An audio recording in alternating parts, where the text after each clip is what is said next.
meetings are available on the city website. The meeting will be conducted in accordance with the agenda as presented or amended by the planning.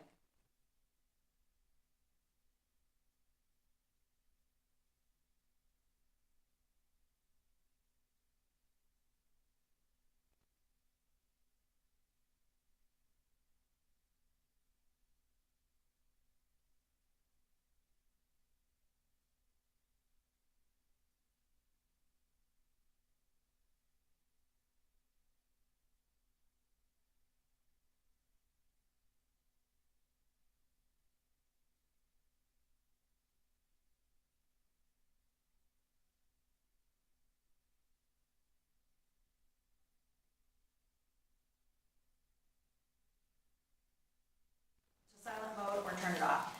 At this time, I ask the Planning Commission Reporting Secretary, Kathy Zarnicki, to conduct a roll call. Mr. Biekner? Here. Mr. Faison? Here. Mr. Fox? Here. Mr. Hudson? Mr. Krent? Here. Mr. Lambert? Here. Ms. Malala Holly? Here. Ms. Parakis? Here. Mr. Tagle? Here. Quorum present. Thank you. Next is the approval of tonight's agenda. Do I have a motion for that? Mr. Fox and Mr. Faison seconds. Any discussion? All right, I think we're ready for the vote. Mr. Faison? Yes. Mr. Fox? Yes. Mr. Krent? Yes. Mr. Lambert? Yes. Ms. Malala Holly? Yes. Ms. Parakis? Yes. Mr. Tagle? Yes. Mr. Biekner? Yes. Okay, that passed. Now we are moving on to approval of the minutes from our September 23rd, 2025 meeting. Yep, Mr. Biekner, I'll second. Mr. Krent. Any suggestions, edits, comments? All right, I think we're ready for the vote. Mr. Fox? Yes. Mr. Krent? Yes. Mr. Lambert? Yes. Ms. Malala Holly? Yes. Ms. Parakis? Yes. Mr. Tagle? Yes. Mr. Biekner? Yes. Mr. Faison? Yes. Motion carries.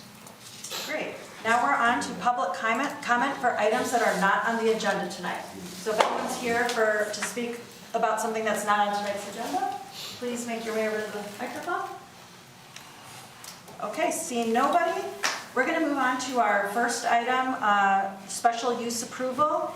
It is a public hearing that was opened on September 23rd and it has remained open. And so anyone who wishes to speak tonight from the public will have an opportunity to do so again tonight. It is the special use application SUJPLN 2025-0018. It's a proposed driveline Troy LLC vehicle sales west side of DeQuinder, north of 14 Mile. The address is 33475 DeQuinder, PIN 88-20-36-476-073, Section 36, currently zoned IB, which is Integrated Industrial and Business District. And I'm going to turn it over to Mr. Carlisle. Yes, thank you, and good evening. An application has been submitted to convert an existing building located on DeQuinder into a used auto facility. The site is approximately 29,000 square feet, and it's improved right now with a building that's approximately 2,000 square feet. We do note that auto sales in the IB district does require a special use. The applicant proposes to repurpose the building and make the following site improvements. They are removing 6 parking spaces in front of the building. Right now there's 11. They're removing 6 and replacing it with, but a significant area of additional landscaping. So right now this is all parking and they're improving it, taking it out and putting with landscaping in. They're cleaning up the site, including removing, there's an existing shed in the rear of the site, and other things on the site. They're cleaning it up and they're installing proposed pea gravel in the rear of the site. In addition, they're installing new curbing, new site landscaping, including site landscaping, building landscaping, and parking lot landscaping. They're reducing the amount of impervious surface, they're including bicycle parking, and they're making building facade improvements as well. As noted, I did note the top is the aerial of the existing site. There are 11 parking spaces in front of the building. They're reducing that to 5. Though we do not allow parking in front of buildings in the IB district, they're significantly decreasing existing nonconformity, so that does comply with the ordinance requirements if the Planning Commission approves the site plan as submitted. With regards to overall parking, the site includes 33 spaces. However, we note these 33 spaces is parking for both employees, customers, as well as the vehicle sales. So The parking obviously is compliant with regards to the ordinance requirements. We do know they are significantly increasing the amount of landscaping on site. However, they did not provide a landscape calculation number, so we are asking them to just verify what the total site landscaping is. But again, it's significantly more landscaping than what's currently on the site. We did note the applicant does plan on cleaning up the rear of the site, and they're recommending pea stone in the rear. Our suggestion is instead of pea stone to put actual grass in and perhaps some shrubs or something of that nature as a recommendation of approval. We do also know that they have not included a trash enclosure on site. There was a note on the plan set that indicated that the applicant or owner would remove trash on a daily basis with their own means, but a little more clarification for the applicant about how trash removal is actually going to work.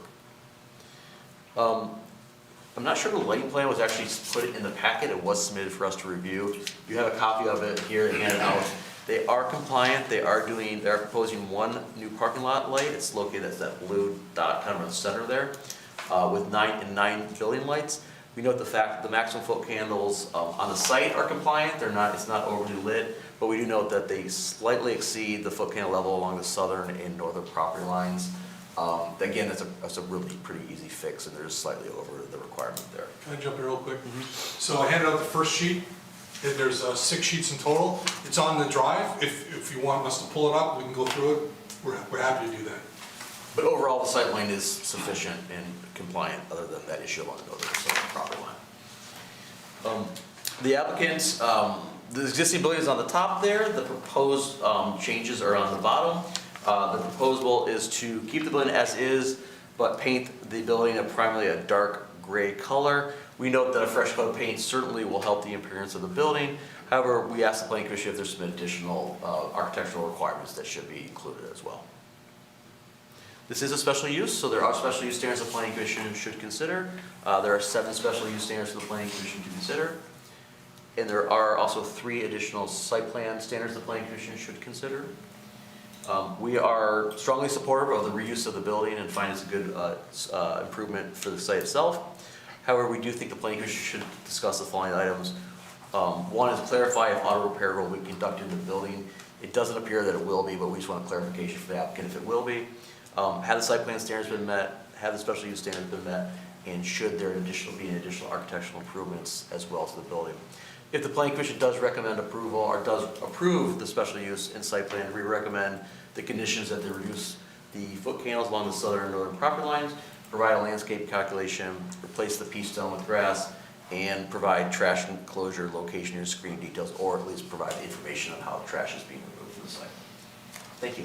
Thank you. Does anyone have any questions for Mr. Carlisle? Yep, Mr. Zabel? Stormwater, how are they handling stormwater? That would be something that would be dealt with engineering as part of the engineering requirements when it's submitted. We did review it, but we did send it to engineering, and they have been talking to the applicant about stormwater management. Do you feel that the pea gravel area is kind of the retention area? Is the site sloped that way to drain it? That was not indicated by us from the applicant that that's what the intent of the pea gravel was. It certainly can be a part of the discussion with the applicant about that. It's a great question. My guess is because this building was built probably, I'm gonna guess, 60 or 70 years ago, a long time ago, probably predates our requirement for site plan approval, and certainly predates Oakland County stormwater detention requirements. Because they're reducing the amount of impervious, it didn't trigger additional stormwater requirements, is my guess. Because there's actually less pervious surface. But we don't know what the stormwater management plan is. I mean, if there ever was one. Right. Yeah. But engineering did not direct us to do anything from a stormwater management perspective as part of site plan review. All right, well, I'll ask the applicant what that pea gravel area is really, why, what's that for? Okay, thank you. But to be clear, the storm management people in the city do review it. Oh, yeah, oh, yeah. Mm-hmm. Yeah. It'll go through full engineering. Okay. Yeah. Just be clear. I didn't see in the packet the neighbors. What are the neighbors? What categories do we have? To the south is, so this to the south is is currently a neighborhood node. It's at the corner of 14 and DeQuinder. It's recommended from all our discussions to actually remove that node and go back to IB. But mostly to the north and south is all industrial type uses and industrial zoning, and across the street is Sterling Heights. And to the west? To the west is industrial Also? type uses, yeah. Gotcha, thank you. Mr. Lambert? Just to point out, the one to the south is actually Tringali Sanitation, so. But question, one of the special use standards is traffic impact. I assume because there's not a lot of traffic, there was no traffic study done with No, this. when we met with the applicant, they can clarify this. It's a really low traffic generating use. They say at maximum might get 1 or 2 customers maximum at one time. It's appointment only apparently type of business, and so traffic really is not an issue. Right now, when the use was operational, the traffic was much greater for what the use was previously than what this is being proposed. Thank you. Ms. Malala Holly? I just have a question, since this is going to be an auto sales place, you know how those auto carriers come in with cars? Is that factored into if there were to be a big car carrier coming through with 6 cars? We'll let the applicant address that. Okay. He knows his business. Okay. That's a good question. Yep, Mr. Fox? Yeah, I know you guys indicated that everything was compliant as far as parking goes. I guess maybe just educate me a bit about like what the parking requirements are for this type of use. Is it like the type of thing where there's a minimum number that they factor in for employees and customers, and then everything else can pretty much be used as like a display? Okay. Pretty much. Everything over that is like, look at our cars. Okay. Yeah, we basically the limitation on a car sales area is the amount of parking they can put on site and the car they can display. So yeah, there's requirements for employee parking, but there's no requirement for how many cars they can display on site. Gotcha. Okay, thank you. You know, the limitation on that is, we're asking that they're putting landscape islands in to reduce, to break up parking. They've reduced the parking in front of the building, so they're reducing the total amount of parking on the site. All right, seeing no other questions, we'll go ahead and invite the applicant to come on up and if they have anything to present, or we can just do a Q&A. Thank you. Good evening, everyone. Zaid, is this thing on? It doesn't amplify, it just records. Okay, all right. Zaid Arabu from ZA Design Build, 801 South Adams Road, Suite 212, Birmingham, Michigan. Well, first, we're honored that you're all here just for this little tiny project. All you good folks are here. I'll try to be quick. I think it's a fairly simple project. I'll start with trash. Everything planning has presented so far has been very accurate. As far as trash, so this kind of business, and Romy can speak to it, Romy's gonna be the operator of this business. A lot of this car sales business these days, especially with the small magnitude, is basically paperless. Most of the time, these guys are coming in with the intention of having already bought the car. And if I'm not mistaken, sometimes the cars that are sold may not even be on this site. They may come from the other site that this gentleman owns. So not all the cars that are sold on this site may be on this site specifically, right? So they probably come from somewhere else.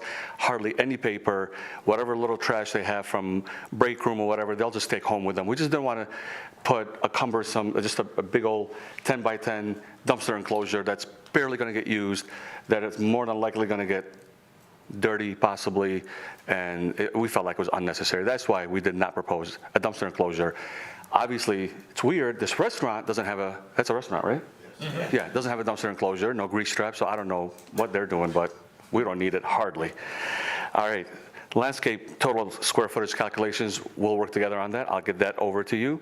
The rear, to your question, we did not do a topo because there are no catch basins on this site. The water doesn't go into any catch basin that we're aware of and then get sent out on a slope over to the street. From standing on that site, it feels like gravity is taking the water, not to the street, thankfully, but back to that gravel area. So once they purchase the building, the boat goes away, the shed goes away. We want to leave that as gravel, if that's okay with you guys. We're not opposed to the grass and the shrubs, but we prefer to leave it as gravel so that way the water can just filter that way and just, I think that's where it's being retained right now, sort of. That's where we feel like is the water going right now. Elevations, we can speak to elevations, maybe spruce it up a little bit, but we thought we did a pretty decent job with painting. A lot of times just painting alone gives it, removing that, that suspended wire of lights and The parking lot is pretty decent, actually, so it doesn't need too much striping. But sometimes just a little bit of paint does a lot. So we did no topo. So traffic. We should be a lot less traffic than the restaurant. If that restaurant is busy on the weekends, that parking lot is full, maybe it's over full. The cars that are going to be for sale are going to be a fixed amount of parking spaces. The 5 spaces in the front, we're probably going to dedicate that to customers. Again, most of these customers are buying these cars, and sometimes they're delivering it to their house or their place of business. They're not even coming into this place. And probably a few employees scattered here and there, but I think your employees are what, 2 to 3 employees? It's a fairly small business. Yeah, 2 people, small business. No auto repair, correct? Inside, we don't have a garage, so there's gonna be no auto repair. This is strictly sales. This business is very fluid these days. I know some people that are doing this business out of, they're selling cars out of way smaller sites, because a lot of these cars are being bought from maybe Ohio. They're being driven right to their house, and the deal's being made on the phone. It's that easy. It's not like it used to be, where a lot of paperwork and, big properties. Delivery of cars, I don't want to speak on your behalf, but I believe all the deliveries are coming in small U-Haul, not U-Haul, I'm sorry. It's not one of those big, 38, 45 foot. And if we You don't have the room anyways. no, if they need to, they can park, there's a traffic light, the street, industrial street, they can park there on load and you can drive there. Okay. Yeah, if worst case, if Okay. we come with big load, but usually they come with a 2-car hauler. Well, first tell them your name, so they know who you are. My name is Romy Raja, I'm the applicant for this dealership. So, it's the address for Your house. 47100 Willingham Way in Shelby Township, Michigan. So the delivery will be mostly either we'll drive them in most of the time. If they need to get hauled in, if we buy big purchases, either get hauled in by a hauler, by a 2-car hauler, or if it's a real big purchase, they'll come in. It's very seldom. Either they're going to park on the emergency lane or the middle lane, unload, maybe about 30 minutes, or there's a side street there, an industrial side street, they can pull in and unload if they have to. But that's very uncommon for a load like that, for our size of business.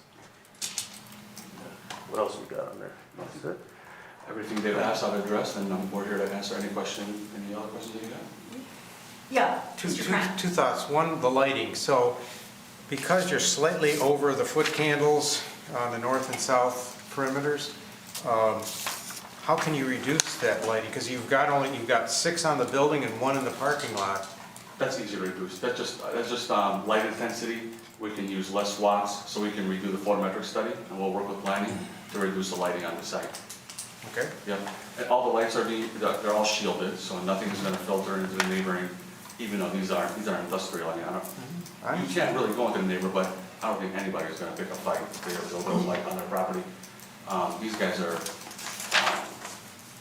God knows, there's plenty of light coming off of their buildings too. Yeah, So, but we can definitely lessen the intensity. We can lower the wattage if we need to.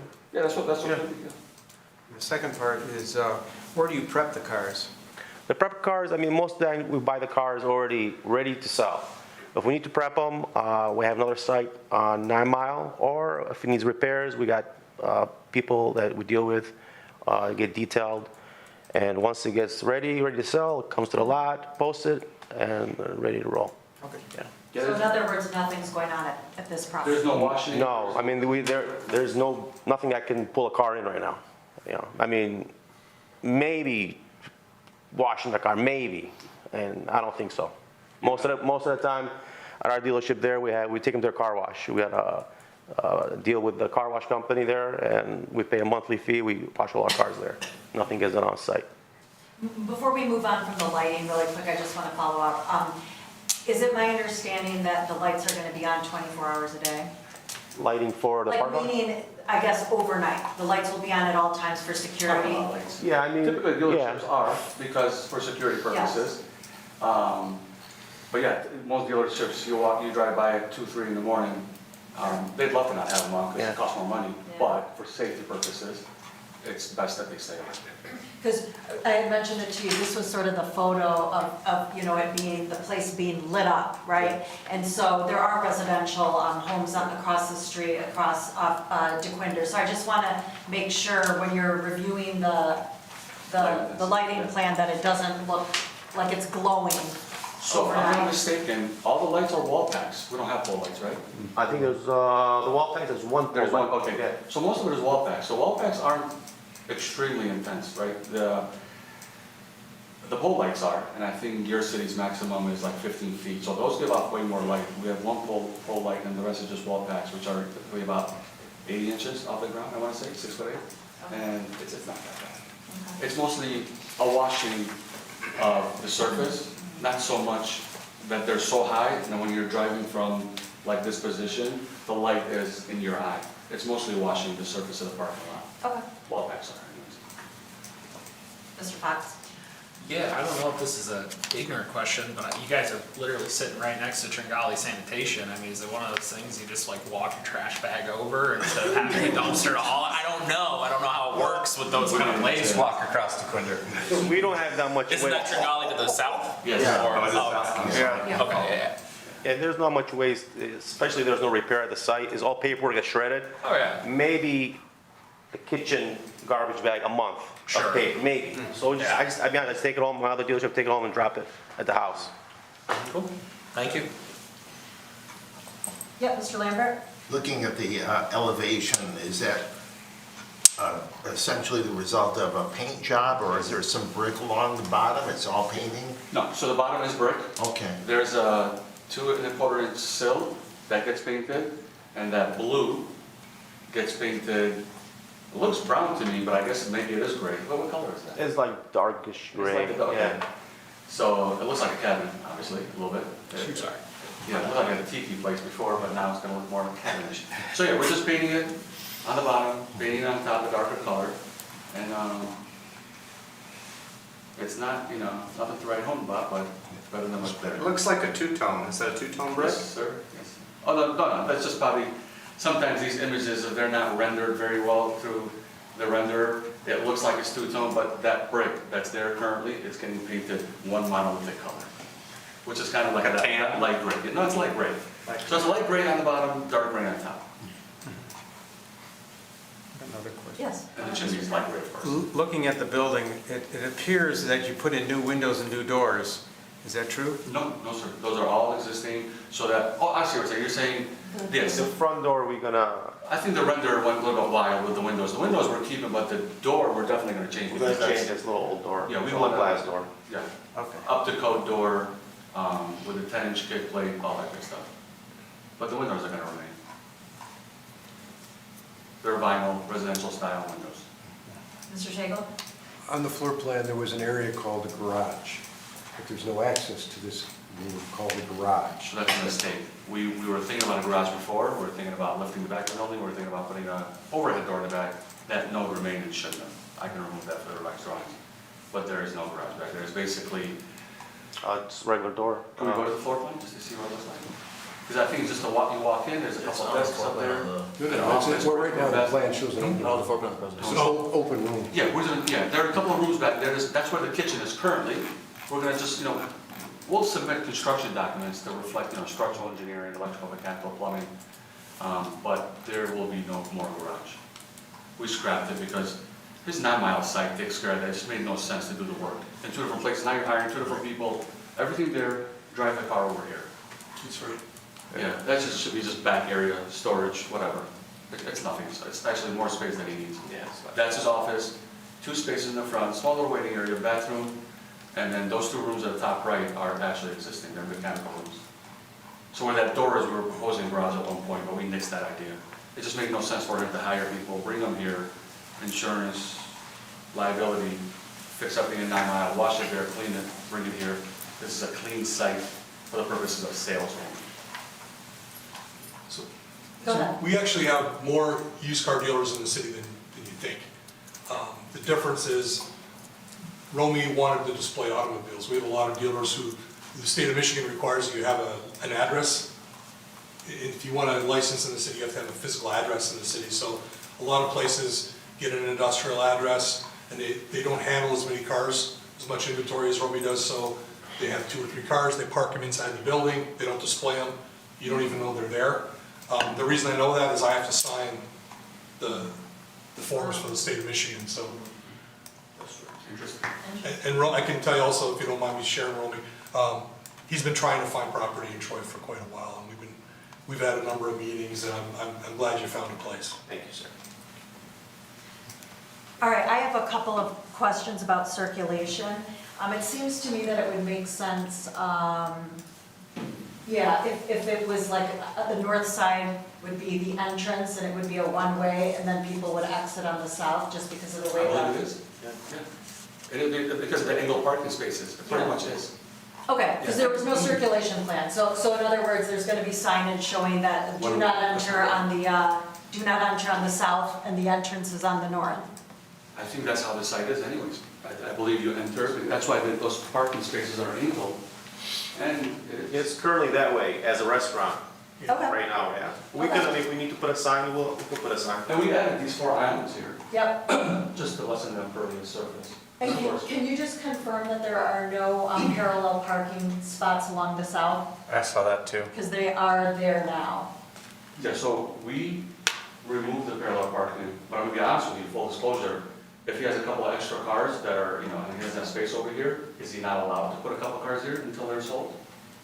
We just didn't want to put parking spaces there because we didn't want employees or customers to park. We want to make sure the customers know, and, when they come in, if they phoned it in, they're gonna know that they need to park in the front. No customer's gonna go park in the back, because this is hopefully gonna be full of inventory.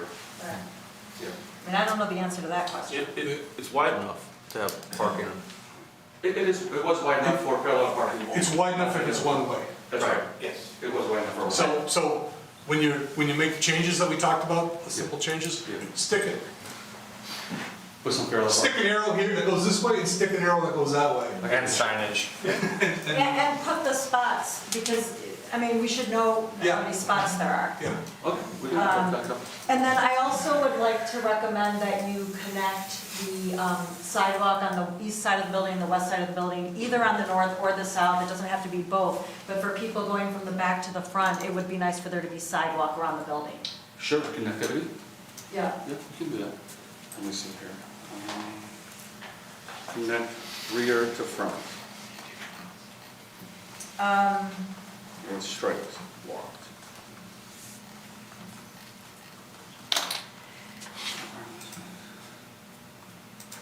Okay. That's all I have. Does anyone else have any other questions for the applicant? Mr. Tagle?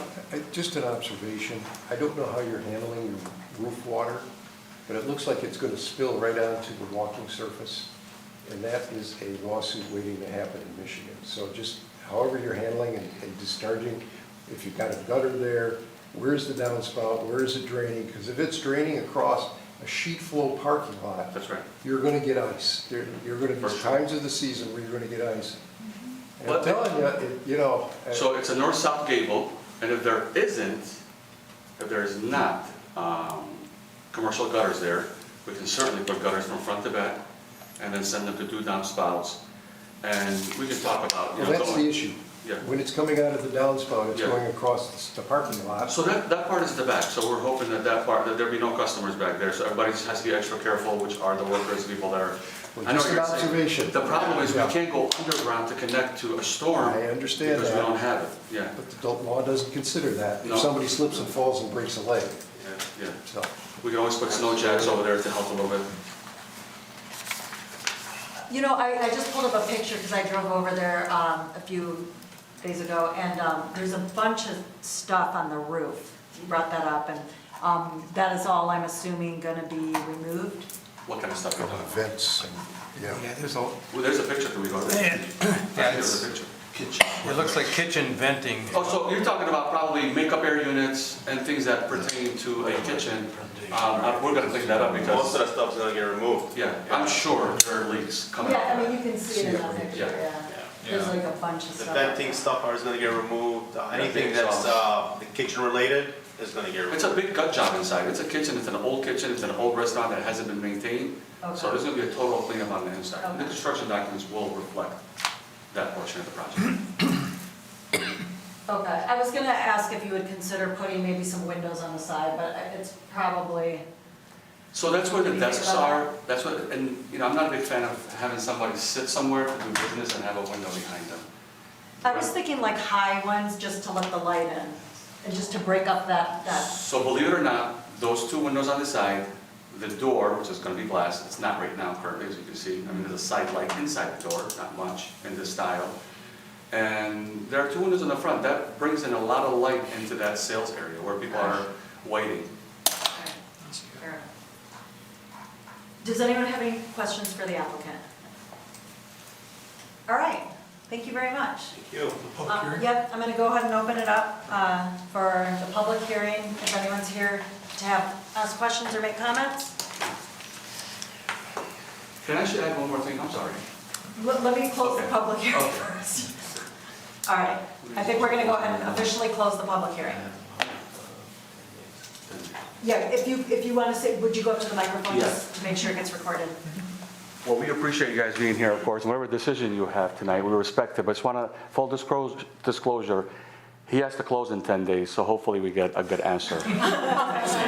Otherwise, he cannot have another extension, so I'm not saying, we're not pressuring you, you guys got to approve this, but in 10 days, he either closes or walks away from this project. Thank you.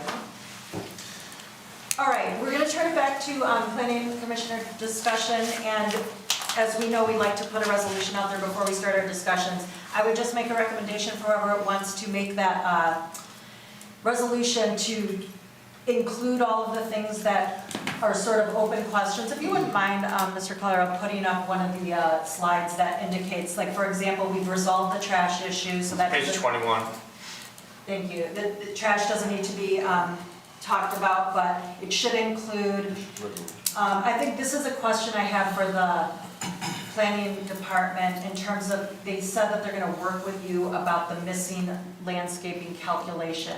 Are we comfortable, is that something that we can just put in the resolution and can be handled administratively? Yes. Okay, so we would make sure that's in the resolution. And then other things, I mean, feel free to put in the resolution whatever you'd like, but things that we talked about were a pedestrian sidewalk, probably on the north side of the building, making sure it's one way, and that they add any parallel parking spots if they're gonna do that, so it's on the plan. And and the lights, the lighting, make sure that that part goes in there as well. If I'm missing anything else. Mariana, can I ask a question before we do a resolution? Yes. One, I had a question, can a fire truck get through here? Are we good on fire? It's been reviewed by fire. Yes. Okay. Second question, I'm gonna start with landscaping. I mean, we don't know what it is, but if it's not, they gotta come up with 20%? Well, we're pretty confident that it's non-conforming in terms of landscaping, so this is an improvement of what's there today. So whatever that number is gonna be significantly better than what's there today. So those 4 things there, are you guys okay with that as a committee? I'm okay with it because as a non-conforming, the landscaping, that is not, we don't require applicants to bring every non-conformity into compliance. But, so this is a significant improvement, although I don't think it's gonna be 20%. It's gonna be significantly better than what's there now, which is an improvement and which is compliant. We just wanna know what the number is. I'd like to know the number.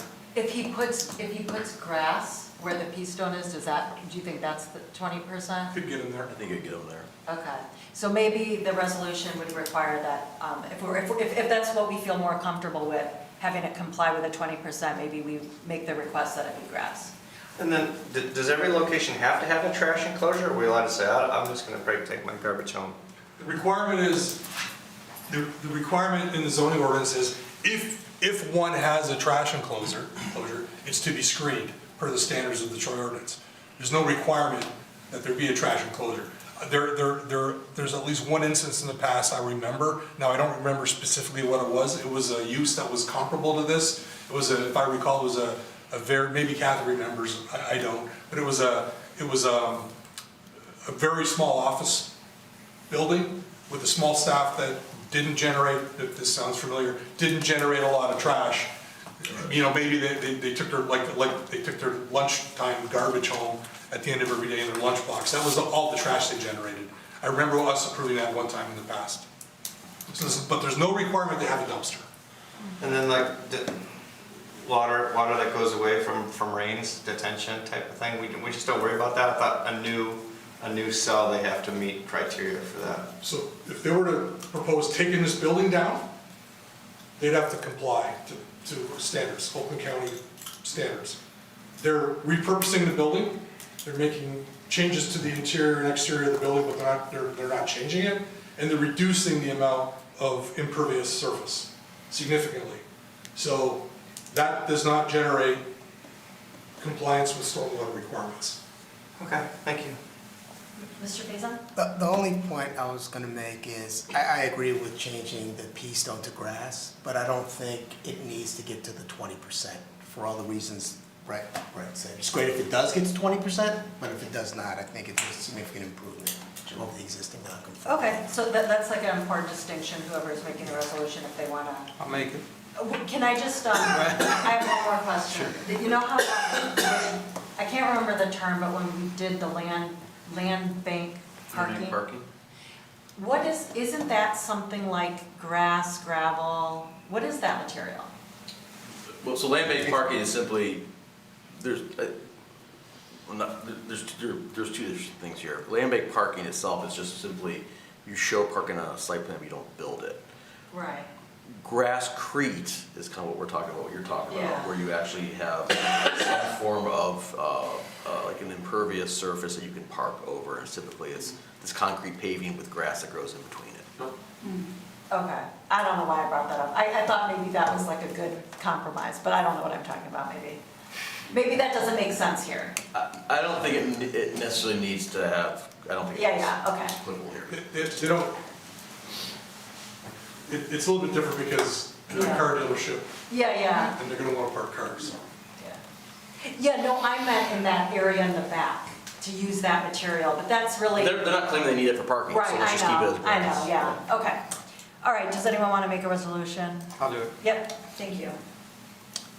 Resolved that the proposed Driveline Troy LLC vehicle sales west side of DeQuinder, north of 14 Mile, 33475 DeQuinder, section 36, currently zoned IB, meets the special use standards as set forth in section 9.03 and the site plan standards set forth in section 8.06, and be granted special use approval and preliminary site plan approval subject to the following conditions.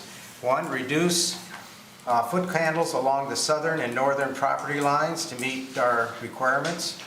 Provide landscape calculation. Replace the pea stone with grass. And add one-way markings on the pavement and signage so that traffic goes in one direction. Sidewalk. Oh, and add a sidewalk along the north side so that people from the back of the property can get to the front, to enter the front door. Who's going to second? Second. Do we have a second? Mr. Fox seconded that? Okay, discussion. Yeah, Mr. Fox. I think this is a really nice project. I think it's a great reuse of an old building that hasn't been updated for quite some time, and I'm excited to see it get a facelift. So, Ms. Malala Holly? Aside from the fact that we are going to lose the beautiful peacock blue color, it is a good project. A project that will definitely at least bring in the right kind of traffic and conforms with so many other businesses that exist in that location, so I'm all for it. Mr. Tagle? The replacement of the angled parking in front of the building, what is that being replaced with? grass, I think, landscaping. I'd like to ask the maker of the motion to consider some type of landscaping other than, well, in addition to the grass, maybe some shrubs or some trees. I think there are some shrubs in there. Oh, are there? Yeah, thick black line along the bottom. I think Okay. is shrubbery and trees that are There's sparse. additional landscaping than just Yes. grass in there. It's on page 25. Are those trees also? No, it's definitely a good catch though. Yeah, there's trees in between. Yeah. 5 trees there, Yeah. Very nice. as well as several others around. What are they? What kind of trees? Was there a landscape plan or no? Those are red maples. Red There was, landscape plans on page 24 of the packet, so they're a mix of burning bush and red maples. Nice. Anyone else? Yep, Mr. I Lambert. was just gonna mention that to make sure that we put into the record, doesn't it be part of the motion, but that we, based upon the information from the applicant and the question and answers, that the site plan review standards have been met, and also the special use standards have also been met, so that we do our job here. For sure. Yeah, I recall Mr. Krant read that into the record. Sorry, I didn't. That's okay. Strike my comments from the record. Yes, Mr. Beaker. I'm just looking, if you guys didn't see it, 12 trees and 32 bushes. It's pretty cool. I like that. One quick, Yeah. just a comment mainly directed to the applicants. In the drawings, you showed the new windows and the new doors, and the designer that laid that out used great colors. White vinyl against that dark black is not going to be as nice as the drawing.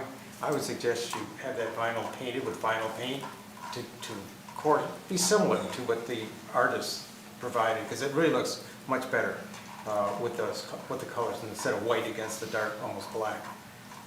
So be similar to the rendering. Yes. And that's not vinyl, that's actually, if we go back to the picture, those are shakes.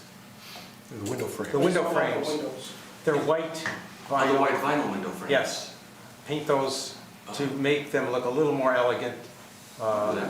Yeah, just to match with the drawing. See how nice it looks, the colors there? And look at the white, you put those white windows in those same spots on the dark, almost black background. It's like a taupe color, you're just saying, Yeah, give it that taupe. it would add to elegance.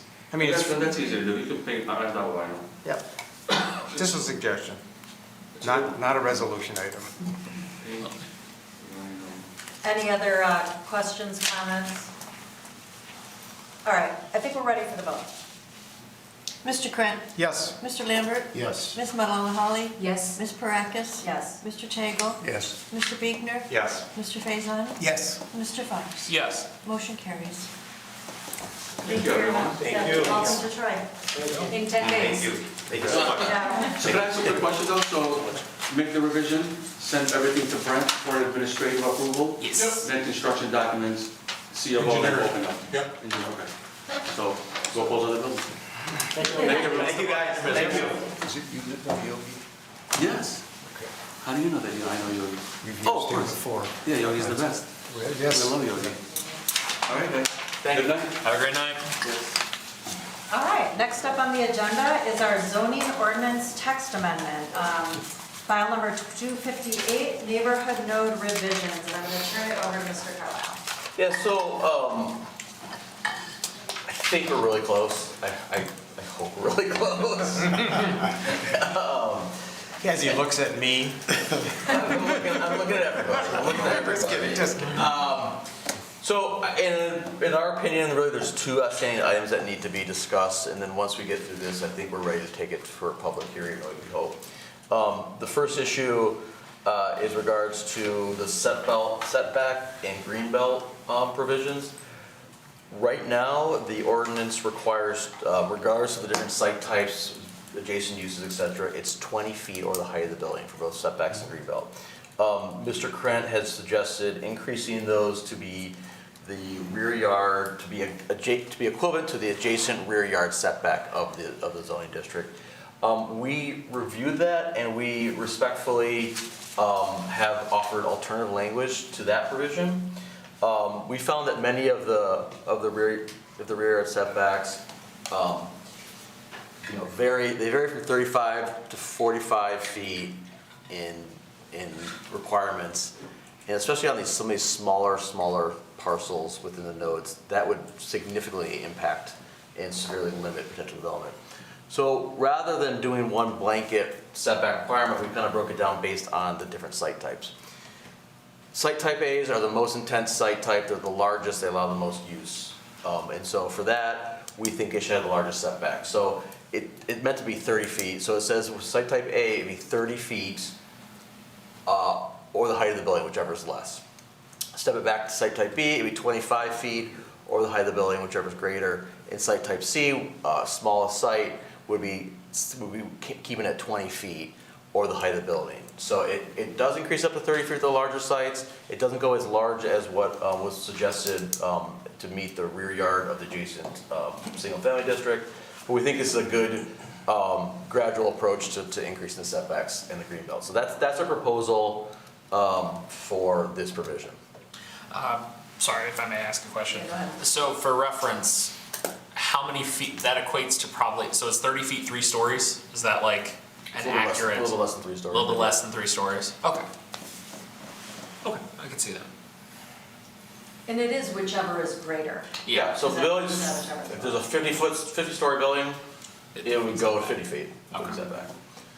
Makes sense to me. If it's a 20-foot building, it would still be 30 feet for site type base.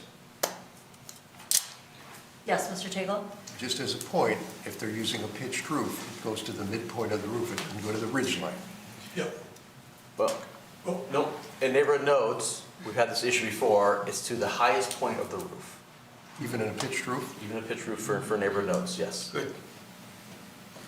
It's the specific, we went to litigation on this, we've got ZBA on this. We're sticking to this. It's the height, it's the maximum height of the building, regardless of how it's defined in the zoning ordinance for building height. And then, just in the notes. Can you give us a little bit of background briefly about how we went from mid-range, or mid-roof height on all other zoning districts? Yeah, so, with pitched roof? Need to be very careful. I need to be very careful. Let's do this. Why don't we send Plan Commission a We video? have, I mean, there's already public record. I Yeah. mean, we've already had interpretation from the zoning administrator, we've already gone to ZBA, we've already gone to the Oakland County Circuit Court. So there's enough public record about how we got to that point in measuring. It's language that the Planning Commission worked on, recommended approval, and was approved by City Council, is the quick answer. As, Specific to It's no neighborhood notes. answer, but well, no, so Mr. Tagle, as it's written, and this is language specific to the neighborhood note to address the issue of the heightened setbacks. This is when we did the heightened setback the first time, which was probably 4 or 5 years ago. It reads, any building or portion of a building on a parcel abutting a 1-story residential zone building shall be not exceed 2.5 stories, 30 feet in height. So we've interpreted that portion that says a portion of a building is to the highest point of a building, is how we measure it in the neighborhood notes. It's because of that single have you provision. changed the language?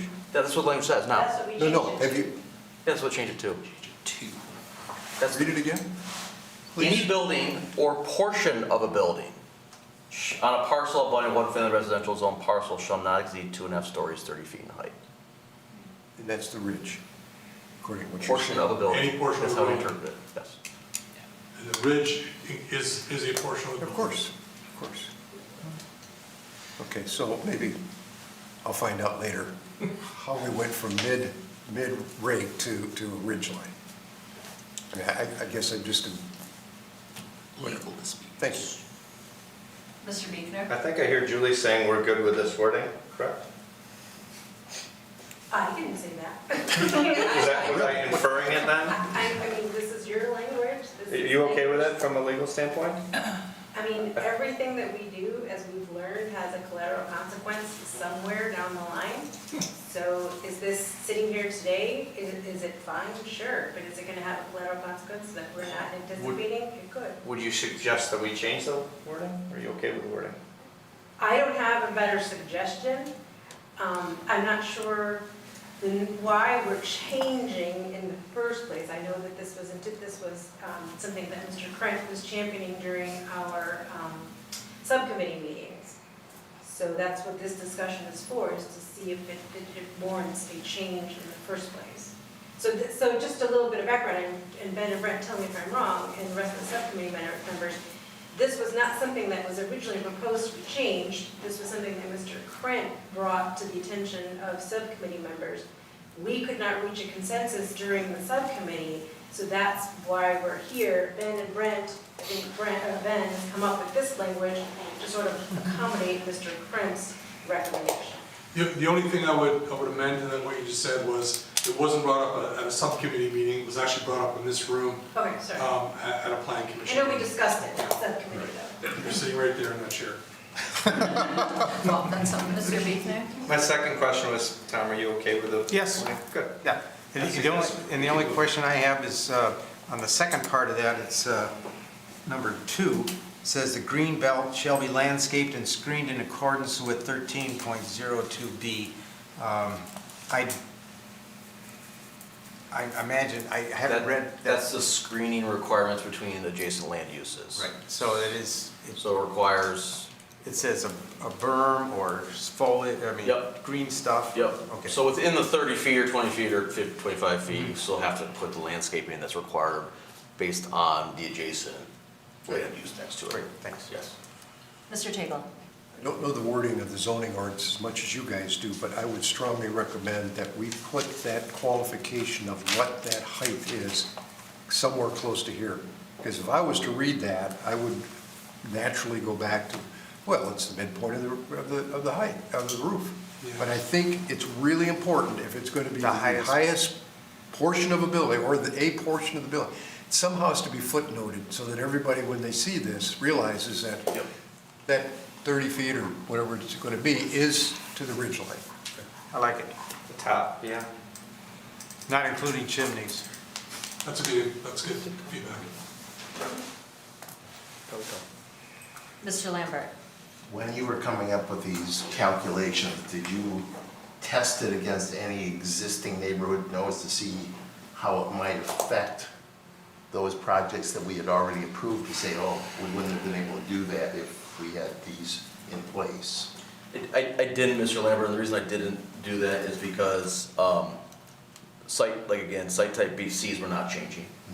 Site type Bs and As are much bigger, and we're only taking 5 feet in addition and 10 feet in addition, so really, I felt those were pretty negligible increases on those larger sites that didn't warrant us to do much more analysis. I mean, certainly if there's concern, I can do that, but we didn't do it for this particular. Okay. All right, thank you. Mr. Tagle? And just so I'm clear, the words and the numbers in parentheses don't match? No, it's a typo. Which one is right? On number A, the parentheses 30 feet's correct, and so I gotta change the 20 to 30 feet. So And the it's same 20. as B, 25 instead of 20? Jeez. Oh my gosh, yes. Yes, so it's 30 in A, 25 in B, and 20 in C. Brent went in there and changed it all when Ben wasn't looking. It was a test. It was correct before. Pass the test. But we made some typos to see if it, and my money was on Mr. Lambert pointing out, Mr. Lambert, you failed us tonight. It's like reading the red. 30A, Way back here. 30A, 25B, and 20C. Well, it's correct in here. What? Well, not in our packet. Not in the Well, not in packet. fact, but the one we're looking at here on Oh, our okay. computer is right. No, it isn't. On page 30 of the packet, that is I was also just- Wait a incorrect. second, okay. Mr. Dick. I see the okay. Yeah. No, you're good. 20. Yeah, you got 20/20 vision here, folks? Yeah. Easy mistake to make. Okay. All right, is there any other discussion regarding this item? I mean. I go like ahead, the Ms. fact that it has been simplified. I understand what Julie pointed out, that this is just yet to be determined whether it's going to cause any issue in the future. But the fact that it has been simplified from all those different categories and different feats that we had to now, just these, I think it's a simple read. Mr. Potts? Yeah, I think along with Lakshmi Malahali's comments, practically speaking, I'm just picturing like the types of uses that would be in site type A. I feel like that building's gonna be taller than 30 feet anyway. We've looked at single family attached that was over 30 feet. And so that just makes this whole point kind of moot in general. I guess in terms of like the 30 limit isn't gonna be the defining factor. It's gonna be the height of the building in that case. So I think this is a good meet in the middle. So are we looking, we're not taking action tonight on these, you're just looking for consensus? Yeah, It looks like we got if this consensus is the right direction, then we'll bake this change into the public hearing draft that goes forward with the changes, corrections to the language. Are we allowed to do like, Ms. Dufresne, are we allowed to do like a show of hands to show consensus or? You can take a consensus as the chair. Okay. I have a Yeah, question yeah. first. Yep, go ahead. Because I agree with Mr. Fox's point, and I just wonder if we're really gaining anything from this, because the concern is the height of the building, right? If you're the neighbor in the single-family residential, and if it's the greater of, I feel like we were always gonna land there anyway. But it makes me feel better. Okay. And it's moved you away from the. The 45. Yeah, exactly. So, yeah, I'm fine with it. Go back to the but I- 45, you know? Yeah. Yeah. I personally was very opposed to the idea of the 45 setback, but I think with 30, 25, 20, we're getting into a range where the building height's gonna become a more determinative factor as a whole, so. Okay. And it allows for us to footnote the definition of the building height. Yes. So a bonus. Okay, but by a show of hands, if everyone's generally accepting of this new language, including the footnote. I've been told. So it looks like we have consensus, everyone raised their hand. From most of them, yeah. Okay. Thank you. And the last outstanding item that we feel needs some discussion is building entrance. We've gone, obviously had a lot of lengthy discussion on this. We spent a lot of time at the last development on the Pinnacle discussing this. Brent and I generally feel that for commercial developments, it's pretty clear, we have a pretty clear direction. For residential projects, we don't feel like we're getting clear direction right now. And so we're just asking the planning commission to have a discussion about what the intent is for residential projects in the nodes, and then what would you want to see from a zoning language for entrances. We can write the language however the commission wants us to write the language, it's just, we just need direction in terms of what the expectation is. So, Can I add? Yeah, of course. And it could be that we don't necessarily play off the language that's in front of you this evening. I mean, rather than wordsmith something, like if this isn't anywhere close to what the consensus wants, I don't want to wordsmith this. I'd rather hear a consensus of what we want to see for residential uses that front on the roads, on the model roads. We'll start with Mr. Kran. We really have to separate them because, you know, the commercial's got so much glass to show off what's in the store, and then we've got a home that people don't want to broadcast what they're doing in their house. So, yeah, I think there should be a clear distinction, difference. Less for the residential, more looking like a house, less looking like a store. Go ahead. we have not, so I think we're talking about transparency too. Yes. So we haven't raised the issue of transparency. We have not changed the requirement for transparency for resident. We can open that discussion up too, I guess. We have not changed the requirement for transparency. This is just in regards to the building entrance. Yes. I'd like to set the scene a little bit, if you don't mind. One of the conversations, well, let's really go back to the master plan, which was adopted and approved by City Council. And we had specified the language to be, so page 90 of the 2024 master plan, when referring to node F, Crooks and Waddles, we wrote, low-scale, single-family attached residential is encouraged if it models the intensity, scale, and orientation of the single-family attached neighborhood at the northeast corner of the node E, Waddles and John R. So we've talked about that intersection for a long time. So what was discovered for me in a conversation that I had with Mr. Savnat and Mr. Carlisle was that when I read that part of the master plan, there are 4 things that I think of. One, that neighborhood that we're talking about at Waddles and John R., it offered multifamily housing options, wasn't too dense, wasn't too tall, and it was tucked away. If you remember, it backed up to a berm. So, again, I'm gonna read, if it models the intensity, scale, and orientation of that location. So that is what I thought we were talking about when we were in those subcommittee meetings. What I found out though is that these gentlemen had a different understanding of what that meant. And maybe you guys can say what that meant, because there is sort of a disparity or a disconnect somehow of what we thought we were talking about. So intensity, scale, and orientation are the words that Yep. are used in the master plan. What that doesn't say in plain English is, it doesn't say tucked away. It says intensity, scale, and orientation.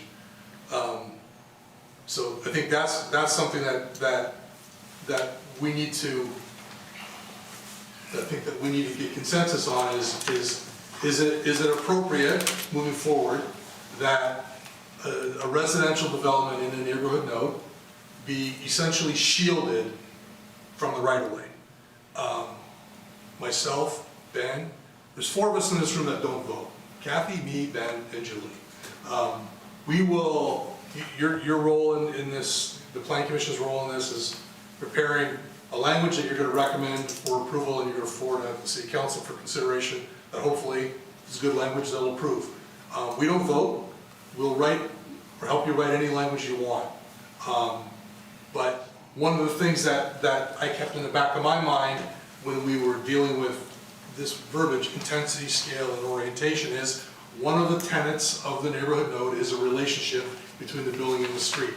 So when we pointed to that development at the northeast corner, just off the northeast corner of John R. and Waddles, was, well, of course it's gonna have some relationship, the buildings, if we move forward with this type of development, is the buildings will have some form of relationship with the street, because that's a tenet of the nodes.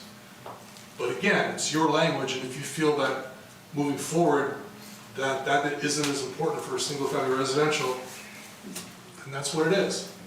And so the reason I brought that up was because you brought up transparency, and I'm bringing it up in terms of what I thought orientation meant was that the orientation of the primary entrance was not engaging in the road when we were dealing with a duplex and, a neighborhood of duplexes. So when we were sitting in that subcommittee meeting, that's what I was thinking about. So I was sort of alarmed when I was like, wait a second. So, look what happened right now, last meeting, Crooks and Waddles, we approved something, we made sure it had the connection. Of course, we don't have the zoning ordinance changed yet, so we had to go by that, and we did our best, and we were a little, I'm not gonna say lenient, but we were allowed to permit a setback, and we did, and we made it work.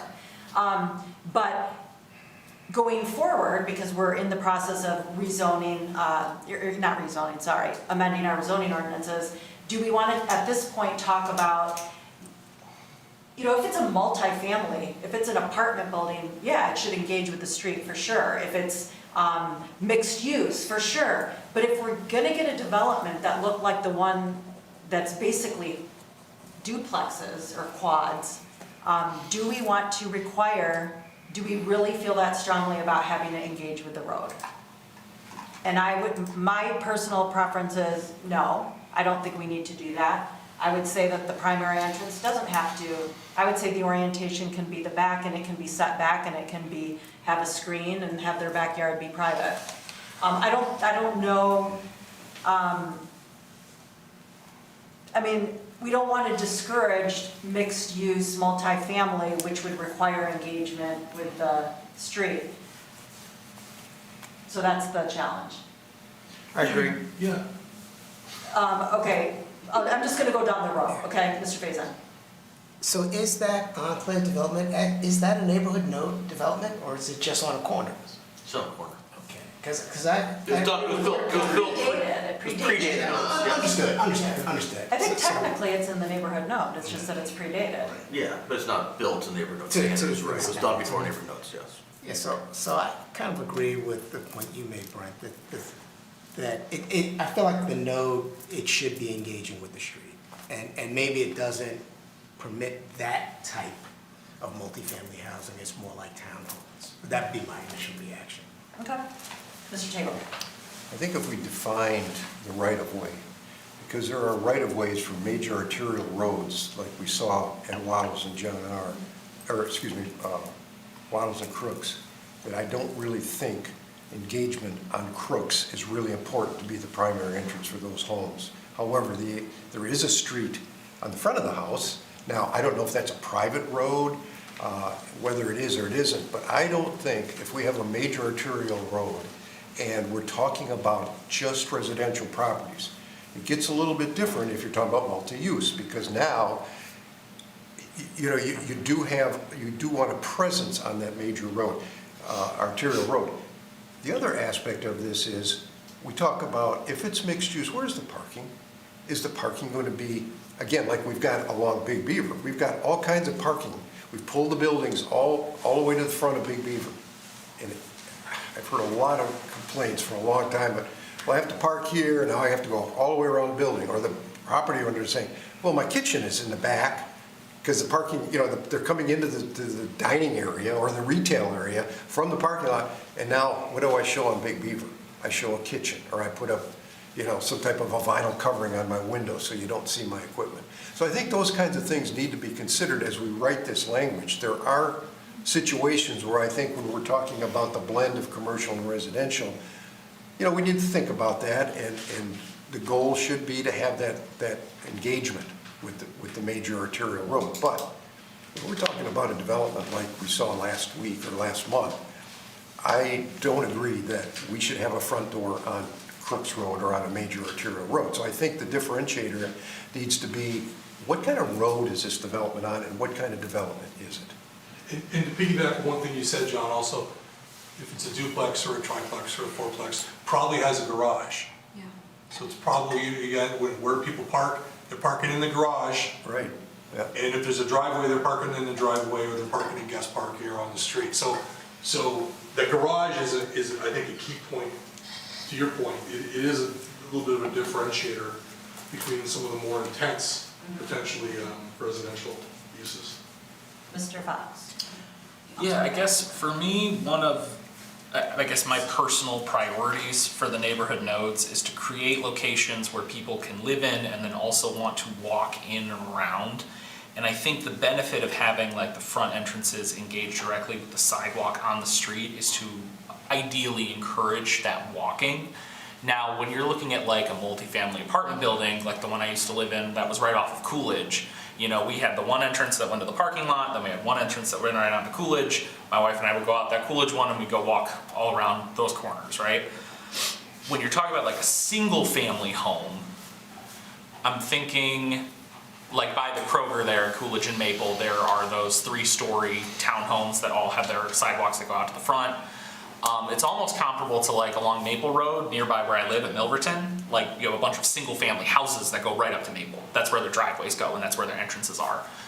And so, to me, my only hesitation is that I wouldn't want to end up in a situation where we somehow discourage the multifamily housing to have that engagement with the road. I can understand like the conversation about like single family or like any like townhome.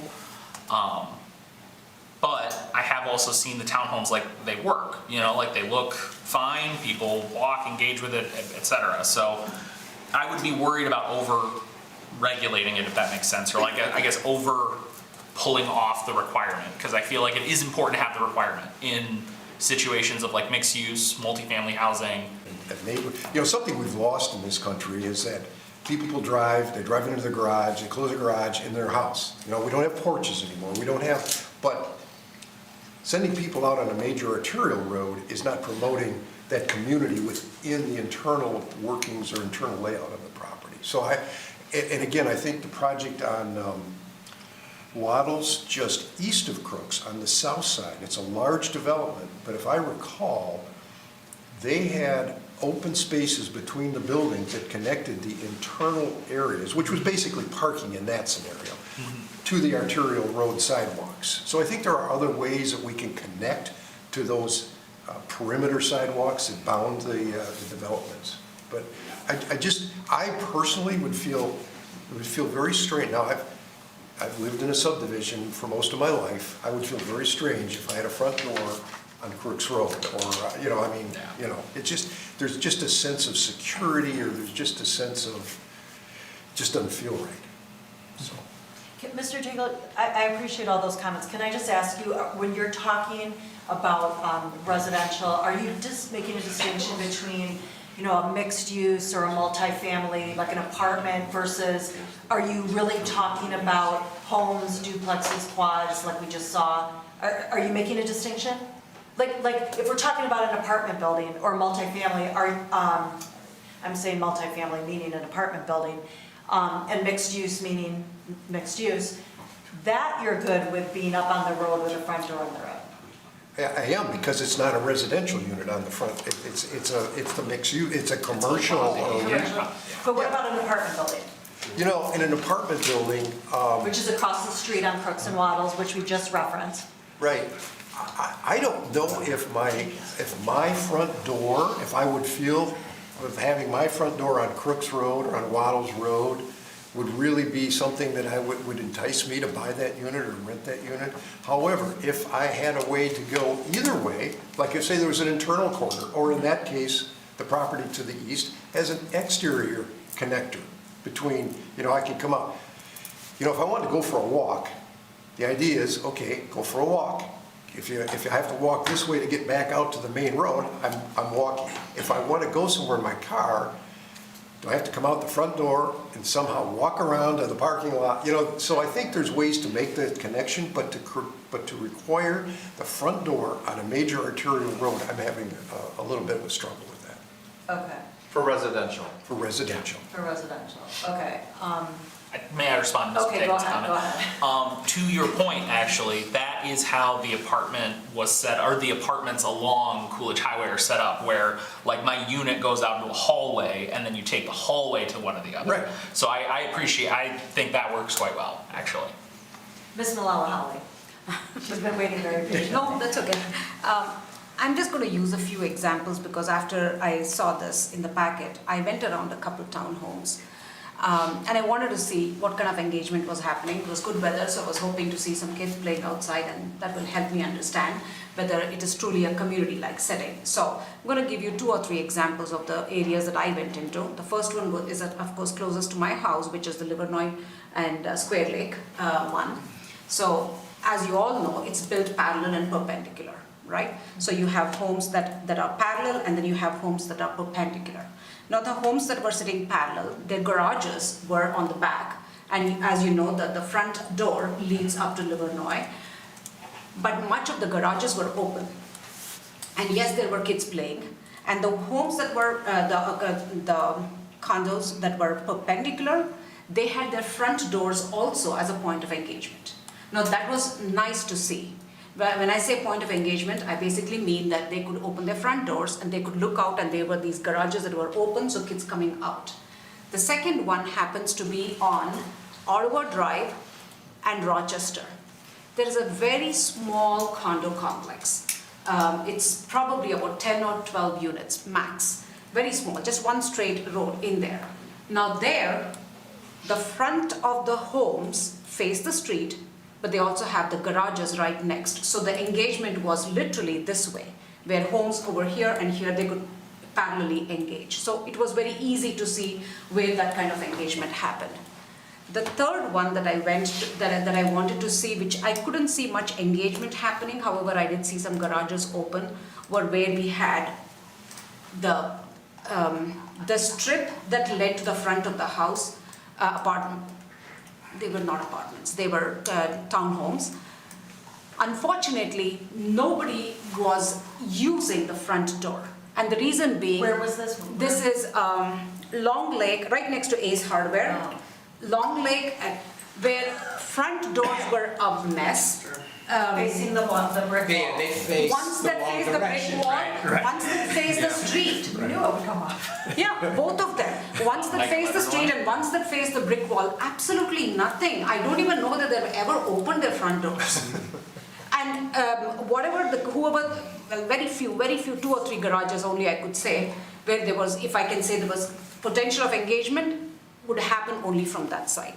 So then when I came back, I was like thinking about this. And I went back to a few projects in India. I know it's not exactly apples to apples that I'm comparing here, but in India, we try to build the feeling of community because we are very neighborly oriented. I don't know how to say it, very social. I don't know, we talk a little too much sometimes. But anyway, long story short, this is the kind of engagement we want.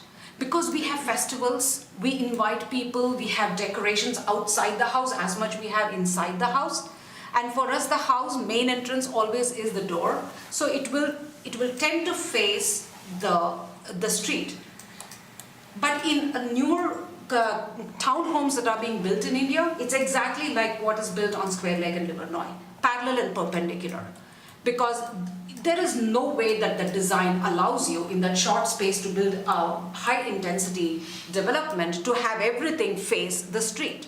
So from my 2 cents, I feel that the street doesn't necessarily have to be the main streets. It could be the streets getting people in and out of their neighborhood area.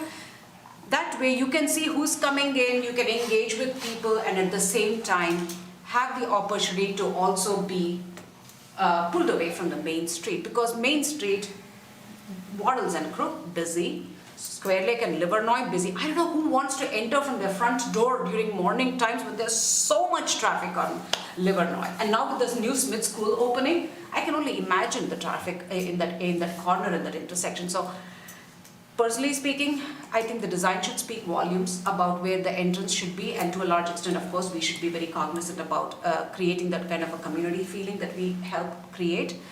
But streets, I don't feel that it should necessarily face the main streets. It could be the streets within the high-intensity development that we're talking about. I'm sorry, I took a little time. Well done, that was good. Anyone else? Mr. Lambert? To me, I think it's more important, because we always talk about it in Troy, increasing walkability. To me, in the neighborhood, no, it's engaging with the street by walking out of your unit, whether it's a condo or a home. I would agree with the comments that were made. I don't think having an entrance on the main road is that important as much as promoting sidewalks or some other means of people getting out and walking around the neighborhood in some way or another. So the one unit we talked about it, Waddles and John R. I mean, it's all essentially, we all loved it, but it's all internal, so. So what I'm hearing, I feel, and I mean, I'm just loosely making a consensus, is it sounds to me like we feel that engagement with an intersection or the node can happen with a residential neighborhood without having the front doors facing, the street, meaning Crooks and Waddles, for example, and it can be internal roads as long as just bringing a development into the intersection creates the walkability, because you're bringing the people in and the style of living is promoting walkability, is what I'm hearing. And basically what I'm hearing is we want a distinction between the non-residential and residential primary entrance. And I would go as far as to say we should just use the language that is used in the entire ordinance of facing the right-of-way, as opposed to the front facade parallel to the street, which was a term introduced for neighborhood nodes and is not used anywhere else in the zoning ordinance. I would say this would be the time to just get rid of that and go back to every other section that says facing the right-of-way, and then differentiating between a primary entrance for non-residential, multifamily, institutional living, and/or mixed-use building, and then residential uses. And then we could link it to the tables, the use tables. So, the primary entrance for non-residential, multiple family, institutional living, and mixed-use building identified in table 5.06C2 as use groups 3, 4, 5, 6, and 7. We can be very specific. And then the other one would be for residential uses identified in the table 5.06C2, which is basically the rest. And then that way, I think it sort of solves some of those problems. And I mean, to be fair, I'm being very specific because I drafted sample language and that's what I'm reading off of. Yeah, go ahead. Well, so I was just gonna say, and so I did say, I kept the language and I said for the non-residential, it would be facing the right of way where the building entrance is located on or within 5 feet of the lot. The doorway shall be recessed into the face of the building. I basically kept that language, shall not be less than the width of the door when opened outward. So I left that, but I made it specific to the non-residential. And then the residential uses, I did say this. I said it should be clearly identifiable, visibly emphasized, architecturally embellished, and accessible from a street and sidewalk to the extent feasible. Entrances that cannot face a street and sidewalk, such as with especially deep or large lots, should face an internal pedestrian path that connects directly to a street and a sidewalk.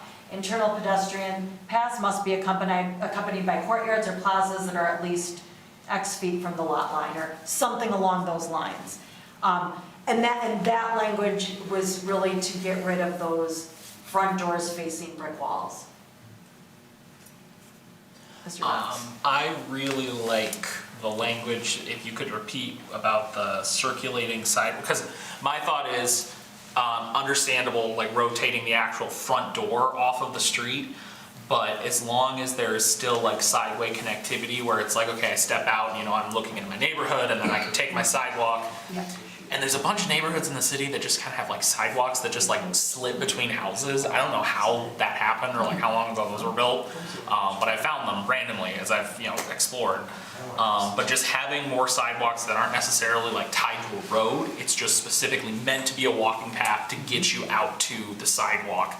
I think that at least appeases my concerns about like not having that access, because those sidewalks create that direct connectivity from the interior out to the exterior. So I like that, what you had worded in there. Mr. Faison? I just had a question for you. So if that language, if we were to adopt that language, would then like that enclave development have been able to be built on the corner of Crooks and Waddles that we reviewed a couple of weeks ago? It seems like it to me. And I just think that development, it doesn't engage with the street. It like turns its back on the street. And again, like somebody said, or we've said, we all liked it, we liked it. But that just seems very different than the concept. It's got a gated community feel to it. The one that we approved? No, the one, the enclave. The enclave. It's kind of gated. Oh. You don't look at that and say, boy, I'm really, Yeah. there's a walkway that it's really pulling me in. Oh, no, yeah. No, it's like, Okay. Point taken. That has a berm, right? And it's It really berm in the like. greenscape and Yeah. you So can't even what see we're inside. talking Right. about in this node area particularly is connectivity. We're really just talking about the front door being internal, but the connectivity and the engagement is there in a roundabout way. So my question would be, okay, if you're staying on Crooks or Waddles, what are you looking at? The rear of the house? Is that what you want to see? It would be heavily landscaped. Yeah, with a backyard and some landscaping, you know, fencing. Picture the southwest corner of Livernois and Waddles. That's just 1 mile to the east, thank you. It's just a neighborhood that backs up, but you really don't even know it's there because all you see is arborvitae and trees, and it's a very mature neighborhood, and it's just Livernois Waddles? Livernois and Waddles, the southwest corner. It's just a So- subdivision there. Yeah. But remember, so we go back to the build to line. The build to line is still 10 feet. Or 30 feet maximum, but we don't have 30 feet. There's specific language about pedestrian features or essential, so you're not gonna have the big backyard. That's a different issue, Ben. Well, is it Setback though? is a different issue, because what we're talking about is orientation of the front door. So if we want orientation of the front door more to an internal circulation or internal streets, so we adjust the backyard, adjust the setback. Well, now we're talking about a different category here. Now you're talking about changing build-to lines in the notes.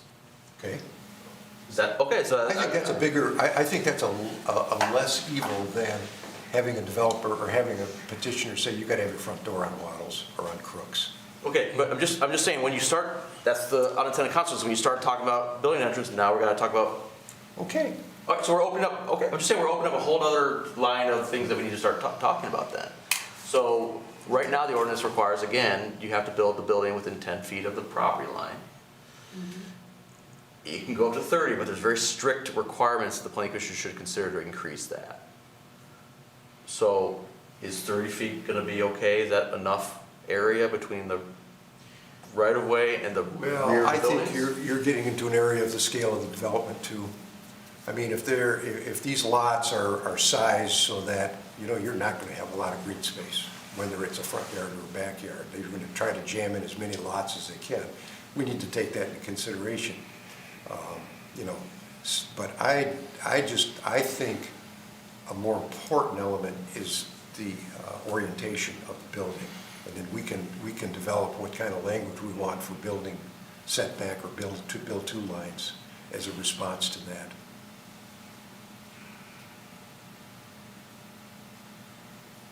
Which, we need direction. I mean, so if the direction Well, is yeah. your, okay, I mean, we just need direction on which you guys wanna go in terms of that type of issue as well. Ms. Malala. I have a question. Waddles and John R., that particular project, there is a berm, we know that. But especially in the fall time when there are no leaves on those trees, you can see the sides of the homes from the street. What is the feet that we are talking about from the road? Because it's very clear, I can see the lights, seems like it's a dining room area I'm pulling it because up right now. Yeah, they're pretty close to. they're pretty close to the street though, the John R., They're about 40 feet away. 40, 50 feet. 40, 50 feet, wow. Yeah.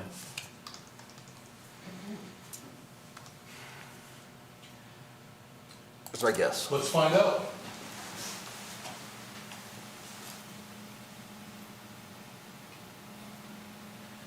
I think, Ms. Parakis, one of the things you talked about, you kind of framed your view early on. And my view is, I thought the no's were more like an urban type concept versus a suburban type concept. That's the point I'm gonna, And the question is the urban type concept appropriate? Because I hear what you're saying, 60 miles an hour on Crooks Road, I don't know if I want to step outside. Right. And it hardly looks like that. 50. It's 50 feet. I was gonna address exactly that, and I'm not Driving putting right that up there, as with everybody else. in the winter time when there are leaves, when some leaves are not on the tree, it doesn't look like that. So now we are talking about it. We want that, don't we? Don't we want those kind of nodes? We want, but is that practical? Can that be built today? I don't They're all know. over the place. Those kind of nodes are out, the more I drive around, the more I see the nodes, and I'm looking at the nodes, and I'm driving through the nodes. There's a ton of that, and I think that's the best part of it, is residential. Facing inward, with a nice backyard facing outward. So to Ben's point. I'm not saying right now- all of them, but for a bunch of them. Right now, it's a 10-foot build-to line, but you can go up to 30 feet. For this to be built today, to answer your question, it has to be up to 50 feet. Because I measured from the building and I didn't measure from the porch area. It's 50 feet. Now, think about this. Since developers now are coming with more and more homes that they are trying to pack in small areas, this kind of a 50 feet built line, I don't think it's practical. I don't think they will do it. We may like this project, but is that something that they're going to do? They're going to stick to, yeah. Well, we cited this project for its, what were the words? The orientation, I know, low scale, and models the intensity, scale, and orientation. So we are asking for that in certain, we only asked for it in two nodes, Crooks and Waddles, and there is one other, but I think we already approved it. I think, it was the Square Lake in Livernois. That was the other place we used this language about this. So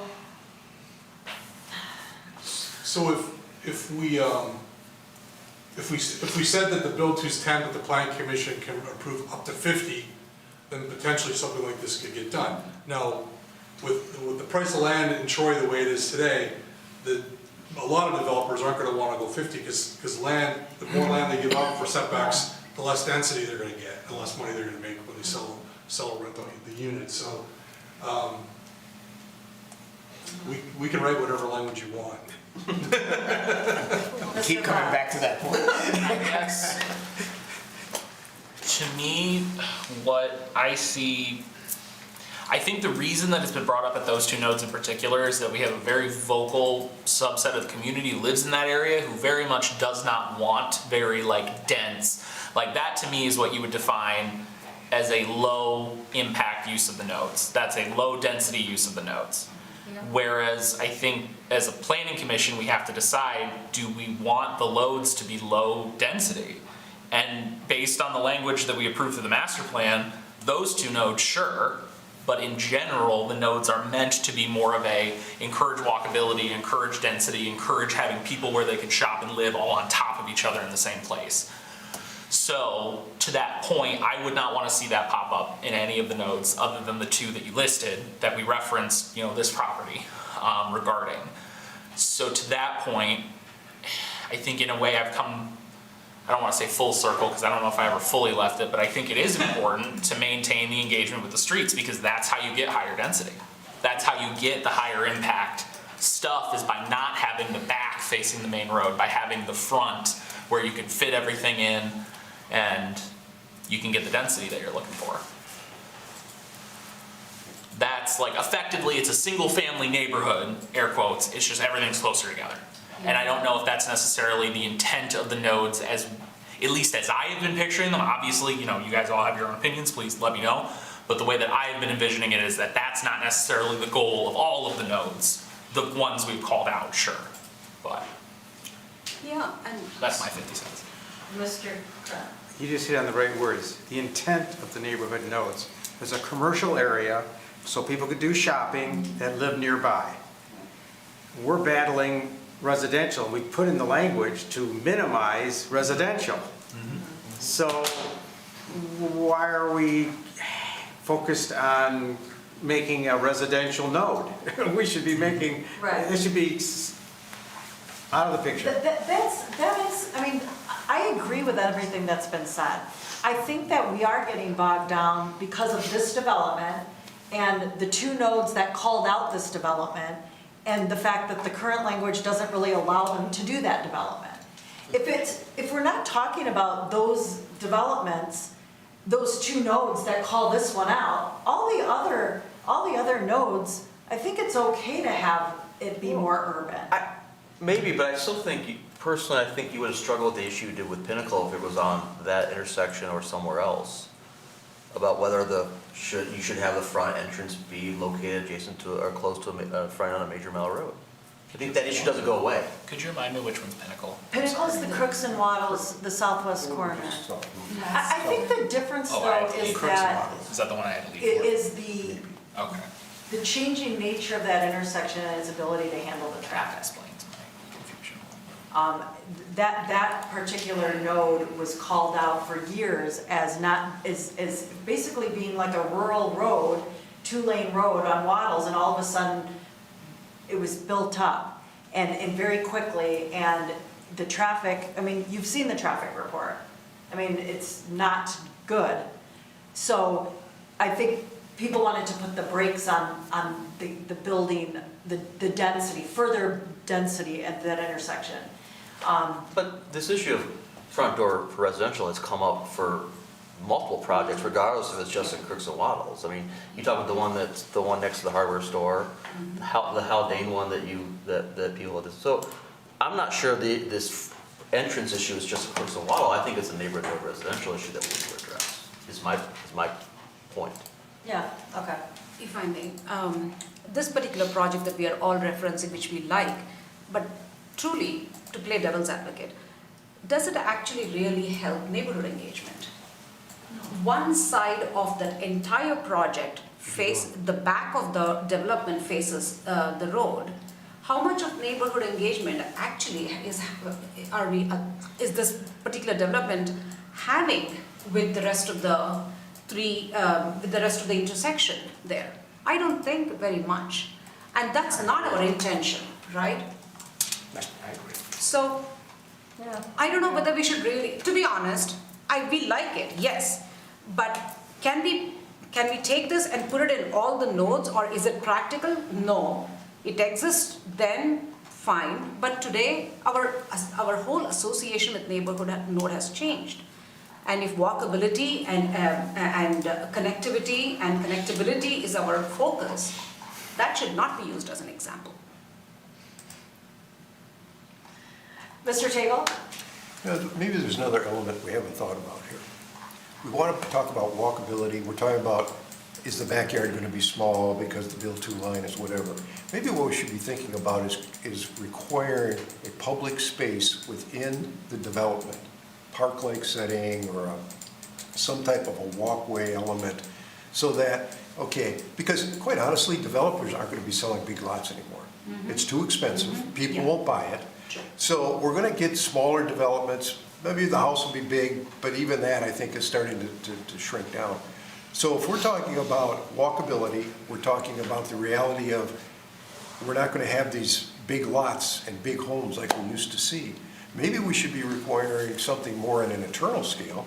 Again, I'm not suggesting we don't connect the internal with the external, but I'm saying I still don't think a front door should be placed on a major arterial road. I think it should be on the internal circulation with walkways connected to some type of I'll call it recreation, but some type of a soft area, whether it's benches or whether it's a playground or whatever it is, but having that as part of a requirement for the development so that people with small yards or, they can walk somewhere, they can go sit and talk on a bench. Again, I brought up the fact we don't have porches anymore, so people don't talk to each other. You don't walk down the street, see your neighbor. Well, if we have a park-like setting or a community here, maybe that will start to promote that, kind of like what Holly said was, in India, where they talk a lot. But you're not implying that it be open to the public? No, I'm not. And again, that's a whole nother question, because if it's an association, they have the final say of who comes to our park or and I don't want to get into that, I don't believe, but I would tend to agree that if there's a node or an area that has an internal park-like, I think it should be for that neighborhood or that association, not necessarily for somebody walking down the street or teenagers doing what they do in the dark of night, Having fun, I thought. Mr. Fox? I absolutely agree that we should be requiring more public spaces in these types of developments. Obviously that comes on us, while we're having conversations about nodes and all that fun stuff. I do worry, I feel like there are chunks of our city which definitely feel very siloed, that are very much like, this is our little community, these are our little neighbors, like we're not really part of like Troy, we're part of our little space, and I do worry that there's a balance to be struck there, I think. But I do absolutely agree with the sentiment that like having more public amenities and like those being part of developments absolutely makes sense. I think that's a no-brainer. I am doing a little bit of homework on the meeting I missed last time because I had to recuse myself, so. I was just going to say, I brought up at that meeting, I made it known that I thought, I didn't really agree with building the fences around a development like that, but I understand that the neighbors wanted it. But that goes to your point of having developments be super private and enclosed when we should be neighborly, in my opinion. But I did just, like I get what you're saying, it's a homeowners association and they don't want to let people live, use their park. But, I brought up I don't know who owns Northfield Parkway at Waddles, that pond. Where they own it. The HOA owns it. They that's totally open. Anyone can walk around that lake, and you're not supposed to feed the ducks, but you can look at the ducks and, I see, there's signs that say Yes, I was about to say, there are HOA signs. residents only. There are signs that say that. Whether or not it's heavily enforced is another question. Yes. I only see the signs that say no fishing, no feeding Oh, no, dogs, whatever. there are two signs. There are two signs, one on the side of Long Lake and the other one on the side of Northville Park. No, I'm not talking about Long Lake, I'm talking about Waddles. Long Lake I know, I'm talking about, you're heading west on Waddles and you cross over Northville Parkway, that northwest corner is a pond. Oh, yes. I've been there millions of times with my kids, there are no signs that say you can't be there, and they have benches and it's really nice and. Northwest, not the northeast. Because I think the northeast is the one that has the signs. Yeah, but you're up at Long Lake, I'm at. She's It's right across from that church, The church, that, you know, up the street from the church. So anyway, I guess that's such a beautiful area, you know, we just had the parade go through and people are hanging out outside and they're engaging and it's a beautiful open space with water and the Pinnacle just built something like that. I would have loved to have seen them open that up and have people who walk by be able to sit down. What's really the concern? I mean, you put a trash can, people will throw their trash away and they'll leave. I think we're getting a little bit, you know, what nefarious activities happening? I mean, I don't know. That whole area, I don't know what happens there if there's any illegal activity. I don't think so. I don't think it's ever been a problem before. Anyway, we're getting off the point. But I guess I'm just saying, I'm in favor of adding open, you know, all of that open space. And I would say we could encourage that they make it public space and say, you can have a homeowners association, but tell them that this is gonna be open. We're gonna have a sidewalk, it's in the node and we're required to offer benches to the public. I don't think that's a big deal. Mr. Fox. To try to careen us back into the entryway topic, because again, this is all ancillary and very important to discuss as well, but I guess specifically in regards to entryways, is there a precedent in the zoning ordinance where you have different types of entryway requirements for different types of uses? And I guess what I mean by that is, you know, if I have a mixed-use development with, you know, commercial on the bottom, on the top, I'm in favor of front entrance should engage with the main street, have it connect with everything, etc. I have it here. Every single time that they reference a primary entrance based on the use, it's color coded, and it's like Okay. 8 pages long.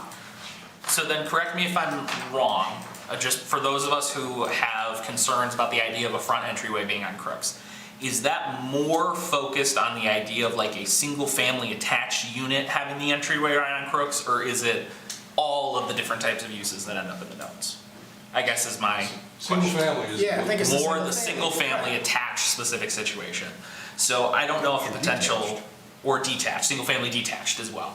I think that potentially a compromise of some kind of, you know, loop through would be to, some way to thread the needle would be to have it so that we target those specific uses with different entryway requirements, as opposed to just rewriting our entryway requirements for all of the uses, if that makes sense. I don't know if I lost the plot I at thought some that was point. the path we were on, though. Is that the path we were on? thought- Because admittedly, I got a bit confused at what path we were on. Yeah. Granted, I missed the bulk of the conversation from last week, or last meeting, but, okay. Because we've got apartment buildings should, Yeah, they should front. and mixed use should front, I mean- yeah, so it's. Ben, would you mind, you know that picture you sent me in Ann Arbor? You should see what people think, because that kind of threw me when you did that. Good or bad? Well, Ann Arbor. Bad. Ann Arbor. I know, that's what I told him, I said, well, this is Ann Arbor, but he made me think, and basically, I feel like I know it when I see it, but it's hard to have a catch-all rule all the time. But he said, what's wrong with having something like this with the front door on the,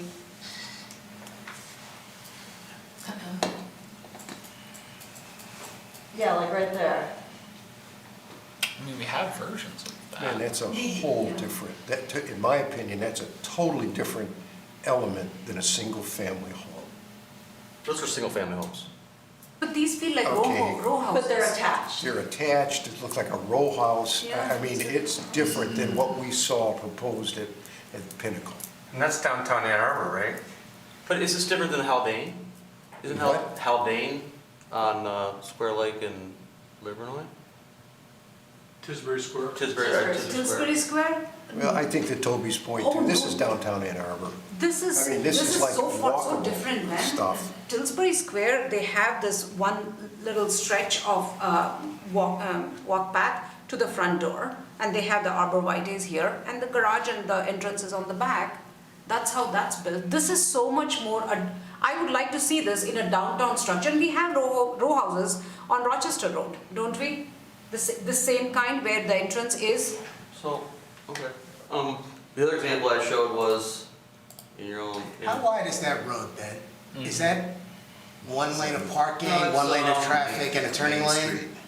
It's a pretty busy road. Bike lane, traffic, center lane, That's a traffic, terrible intersection bike right lane. there. Yeah, it Yes, is. It is. Dangerous. Yeah, it is. Where am I going? The other example I talked about was at Maple. Where am I going, Brian? Keep going. Oh, Maple and Coolidge right there, yeah. Yeah. Oh, yeah, In our own Troy. that's right, yeah, those are the. I mean, this is built to essentially neighborhood node standards. I've driven past that hundreds of times. I've never seen someone come out the front door. I live there. I go by there. But that But it's is, beside the point. I mean, Can you pan it a little bit? Just pan it to the street. I mean, that's what we struggle with in Troy. People don't walk, I mean, period. That's But if- 5 lanes of traffic. But if we're encouraging it, this is what we want to see in the node. But you know, if this is a PUD, if you go around the corner, it doesn't meet the standards. It's set back about 50, they put a little, It's actually a consent. It's a consent. oh, sorry. And then there's grasses, ornamental grasses, there, you know, right there.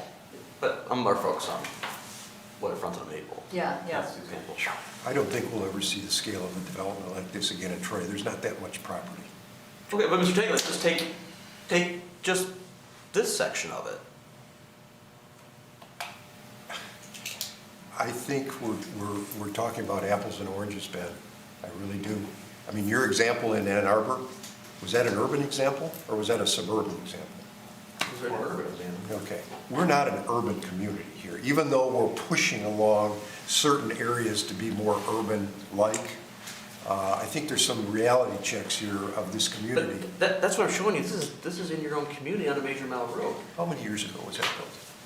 You aren't going to get a project like this ever again in Troy. 26, 27. Yeah.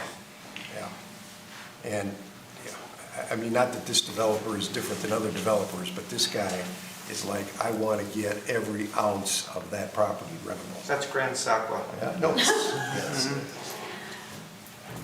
Sorry, I know earlier I was talking about when I lived in that intersection. Those were the townhomes I was referring to. It's just interesting Ben brings up that example. When I was talking about how I thought they looked nice and they seemingly were. I mean, I would walk across that sidewalk around the north there. I walked through it to get to the Kroger. I didn't live in one of those homes, but I did take advantage of the walking when I lived there. You know, the other thing about the scale of this and the geometry and the layout, look at the next street in off of Maple. They're facing an internal road, the front doors are facing, the only reason those are facing outward is because that's the scale of the project or the size of the project, and I want to get 27 buildings on this property, and that's about the only way I can do it. I don't think it was done because, oh, it's great to have the front door on Maple. I don't think that was the impetus to design this. I don't know that for a fact. I don't know, I just don't, and again, this is my opinion, I don't think a front door on a single family detached or attached residential is appropriate on a major arterial road.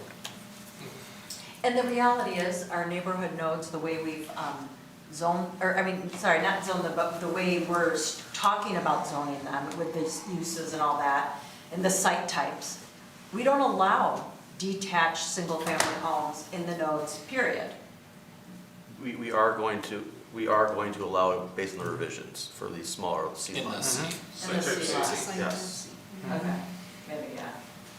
Which, sorry, if I may, if I believe from what we looked at with the site type Cs, those are all small and like oriented in such a way that I think the main road would be the only thing that they could Yeah. orient to. Or they're right next to. As far as, a like, side- yeah, or they're right next to a another side street that they would connect to, but. Okay.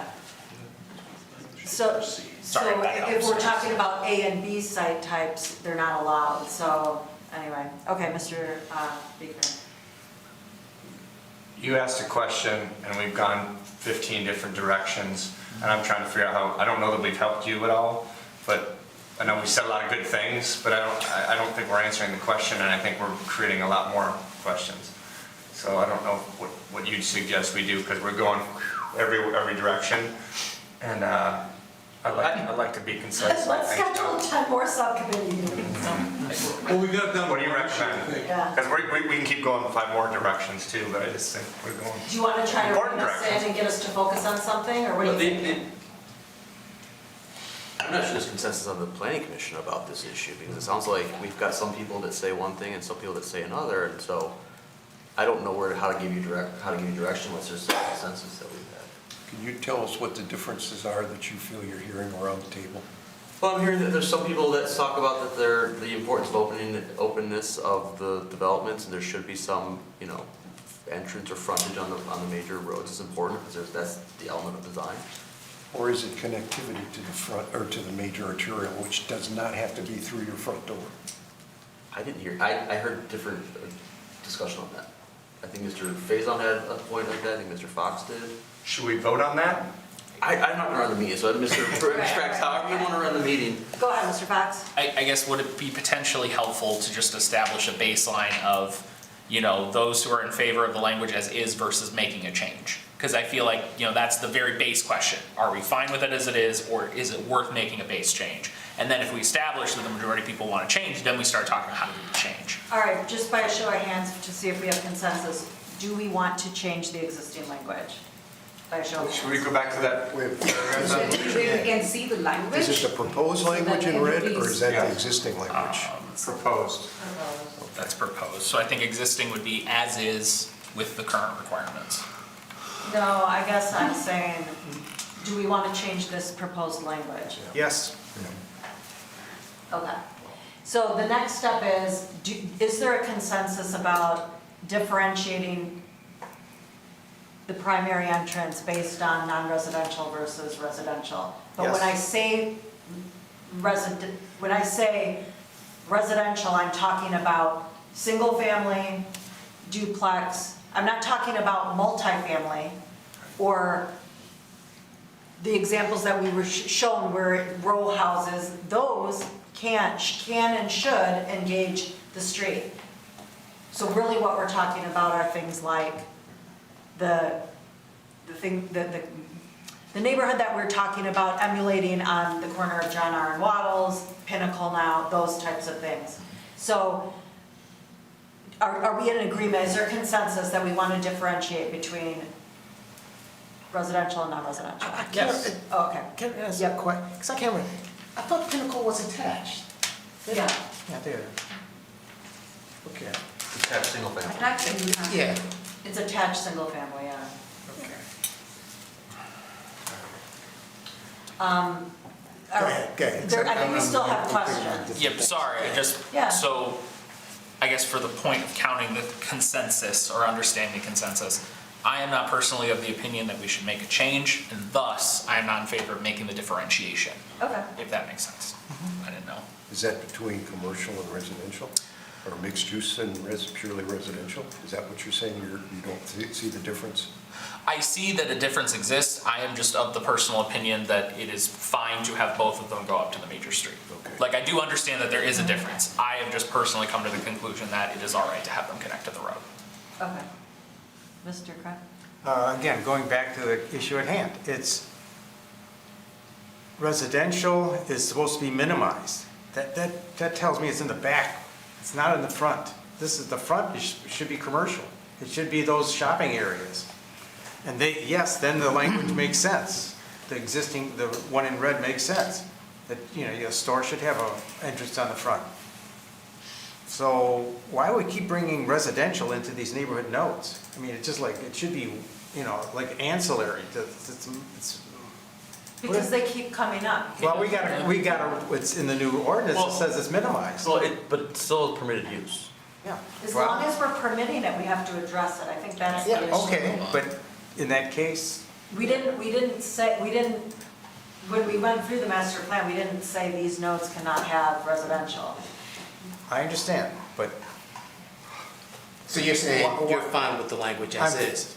fine with the language as is, but we're gonna have to, I don't know, again, there's some areas where you want the residential on, let's say, a major thoroughfare, which I don't really like, but the point is, if it's gonna be in a neighborhood node, and the whole idea of a neighborhood node is a shopping area, the language makes sense the way it is, but if we're gonna include, but we have to have a separate one for residential, saying, what Mr. Tagle was saying, parks setting, all facing toward the common ground area, not facing, who wants, I mean, there are some people that love to be, have tire noise in their ears all day long, but I would, from a major road, but I see residential as a family-friendly, neighborly, quiet zone, and putting it on a road like Crooks doesn't make sense to me. I mean, even that one in Ann Arbor, that's 2 lanes of moving traffic. It's not 4 lanes of 45 to 55 mile an hour traffic. It's different. They're not going 55 miles an hour downtown Ann Arbor. So it's a whole different world. I'm just trying to say, focus back on the big issue, which is neighborhood nodes are for shopping, not homes. And push homes in the back. But that's not the case. I mean, the neighborhood nodes isn't just shopping, it was to bring an urban, I mean, whether we agree or not, I mean, I'm just saying what it is. An urban living, so mixed use, so bringing people into the node to live and use the corner. That's why we're seeing the apartments and the townhomes and the things like that. Now, you're bringing up a totally different issue, which is maybe we should have removed some of the nodes, the corners from the nodes and rezoned it something completely different. But we are where we are now. Do you want to go back to the original question and see, poll people in the language, to see if a majority of people want to But change the if you don't language? mind, Are they comfortable so with that paragraph is important, and I see the second thing is for residential. So that for me is great for commercial. I think there needs to be a second paragraph similar to that for residential. Whether it be lot less or a little bit less, but we need to have, do we want openings going to the major street or not? Because I think that is correct for commercial. I think for residential, I would say it's not essential that it goes to the main road. That would be my wording. So I would do 2 different proposals. I think we agree with that for commercial. The second one would be for residential. I think that's where we're gonna get some people disagreeing. I agree. Yes, But those two questions should be asked in my opinion. I mean, haven't we been saying that the whole time? I mean, I thought that's what we were saying. We're gonna have 2 different definitions, one for non-residential and one for residential. That's what we're trying to answer right here. Yeah, so create a 1B and then specify the residential and Yep. incorporate some of the comments. But this, as it stands, it has to be clarified that we're not gonna just say this and then add a residential. That's what we have now, and that's what led to all the confusion. If we're gonna say building orientation entrance, primary entrance for non-residential. Yes. Then primary entrance for residential. Residential. We You gotta like make it that clear. idea? I like No, it. I do like that idea. Okay, good. But I thought we've been talking about that. What do you guys think? They don't. You don't like that idea? Can I make a comment? I think that's inconsistent with what you were saying. It is. I thought what you were saying is we don't want residential in the node, right? We don't want to. But if it's already We there. don't want it on the corners or on the main roads. Yeah. So why would we change language to make it easier to do that? Right? So I think this language works because it discourages residential, because you don't want to walk out to Crooks Road, like Right. John said. Right. And But so you it's what do we want in the node, right? But you get rid of the word We're any. seeing that they're doing it anyway, right? I mean, We don't want Maybe to if do we it anyway. enforce it more stringently. Well, we are enforcing it. I mean, we're following the zoning ordinances when we approve it, but we're getting sort of, in my opinion, a compromise of a development. Like, you know, they're doing things that aren't quite ideal because they have to follow our zoning ordinances. They make it look like. Yeah, They so. follow the letter, but not the spirit. Yeah, so I think that's what we're trying to avoid. That's a perfect way to say it. You know, they're following it to the letter, but it's not the spirit of the neighborhood code. So if we know that's going on, why don't we just make the best of it and not require it, but maybe we require them to connect to the street with sidewalks and have open space or shared space or whatever. I like what Mr. Beekner said. You gotta have another paragraph. Yeah. The first one's for non-residential, and take out the word any, for non-residential building, not any building. And then have a separate one for residential, saying, some of what Mr. Tagle said about a community feeling. Okay, so what we're gonna do, oh, sorry, go ahead. I'm sorry, I didn't No, go recognize. ahead. But an apartment building or attached townhomes are residential, right? And I think we'd feel differently about an apartment building having the entrance on the street, right? Yeah, if it was like a row house, yeah. Or a three-story building, Yeah, right? So doesn't You that, can't do 3 stories in a building. yeah. Okay, so let's do this. Let's see if we can reach consensus. Do we want to have 2 definitions? I know. Do we want to create a distinction between residential and non-residential when it comes to defining a primary entrance? If you want that distinction, let's show your hands. Yes. 6 out of 8. So 6 wanted it and 2 did not. Well, one's absent. Seems like consensus. 6 out of 8.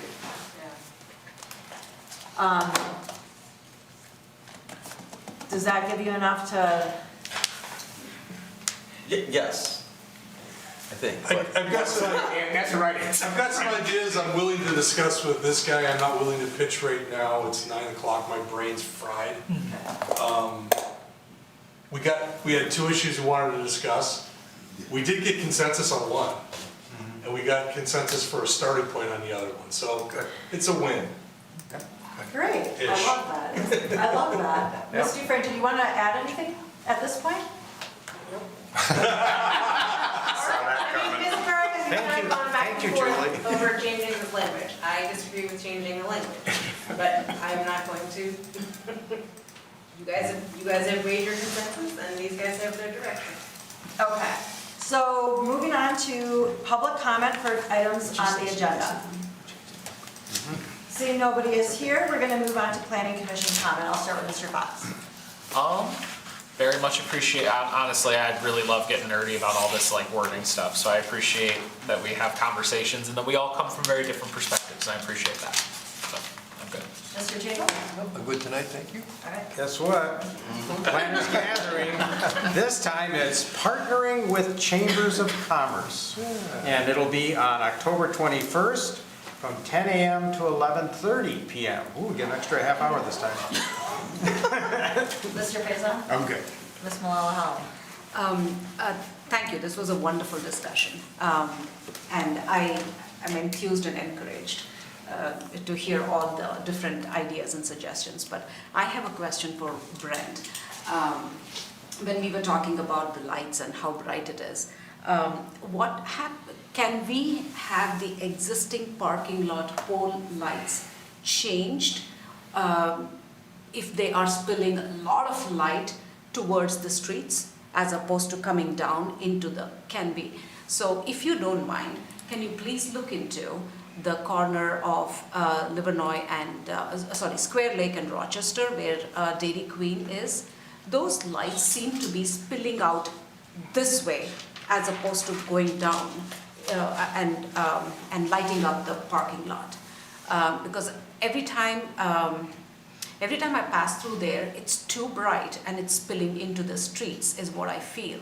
But if you want to take a look at it, I would appreciate it. The strip center with Dairy Queen on the side. Yes, yes. I don't know what the name of that strip is, that strip mall is, but it is the corner of Rochester Road and Square. Crossing the golf You know, those buildings are a bit higher than the street level too? Yes, you're So you- absolutely so right. Yes.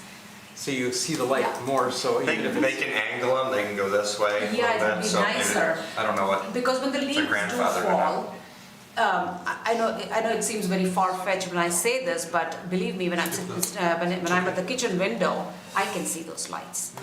And I am, what, at least a mile away from it? It's pretty bright. It's pretty bright. So if you can take a look at it. Mr. Beekner, do you have anything? we're a planning commission and I'm a planning kind of guy. Can we get 2026 dates from somebody? Send us, I mean, we know what the date should be, but Yeah, we typically discuss those, the last meeting, or one of the last meetings of the year, so it's coming up soon. So yes, okay. And then we vote on it. yeah, so we vote on it, we'll get there soon. The sooner that we know, then Okay. the sooner I can book 2026 stuff. Thank you. Mr. Lambert? Nothing. Mr. Carlisle? Nothing. Mr. Sarno? Ben's gonna kick me. Just a really quick story, but we have some developers, we have a limited number of developers who build a lot of houses in Troy. And Eckford Drive, there's two developments going on in Eckford Drive. One of the developments, the one on the south side of Eckford, I got an email, it was, the developer for that one is Mondrian. We approved the site condominium there 2 years ago. And I got an email, I remember the time, it was at 8:51 a.m., or today. I got an email from a resident who said, Mondrian just planted a tree that's only 2 to 3 feet from my wall. And I know the tree's gonna grow, and I'm concerned, how do I reach out to the developer? So within 2 minutes, I responded, he's copied on this response. His name's Joe Maniaci, Mondrian, send. By the end of the day, I got an email from the owner saying that he'd already moved the tree further away from the property line. So, I mean, we've got the developers take a lot of heat here, but, you know, That's great. they can be reasonable too. So just a small little snippet of a good interaction. It's a good workshop. Mr. Green, do you have anything? No, thank you. Okay, I just have one thing. We are invited to the Blackhawks Sports Club, which is a new Troy basketball, soccer, running, cross-country, not-for-profit club, and they have repurposed a building in Troy on 6975 Livernois Road, and it used to be a pet supply store. Before that, it was a village market. They're repurposing it, they're turfing it and making it a soccer facility, indoor. And there's a ribbon cutting ceremony next Thursday, October 23rd, from 11 to 1, and we are all invited.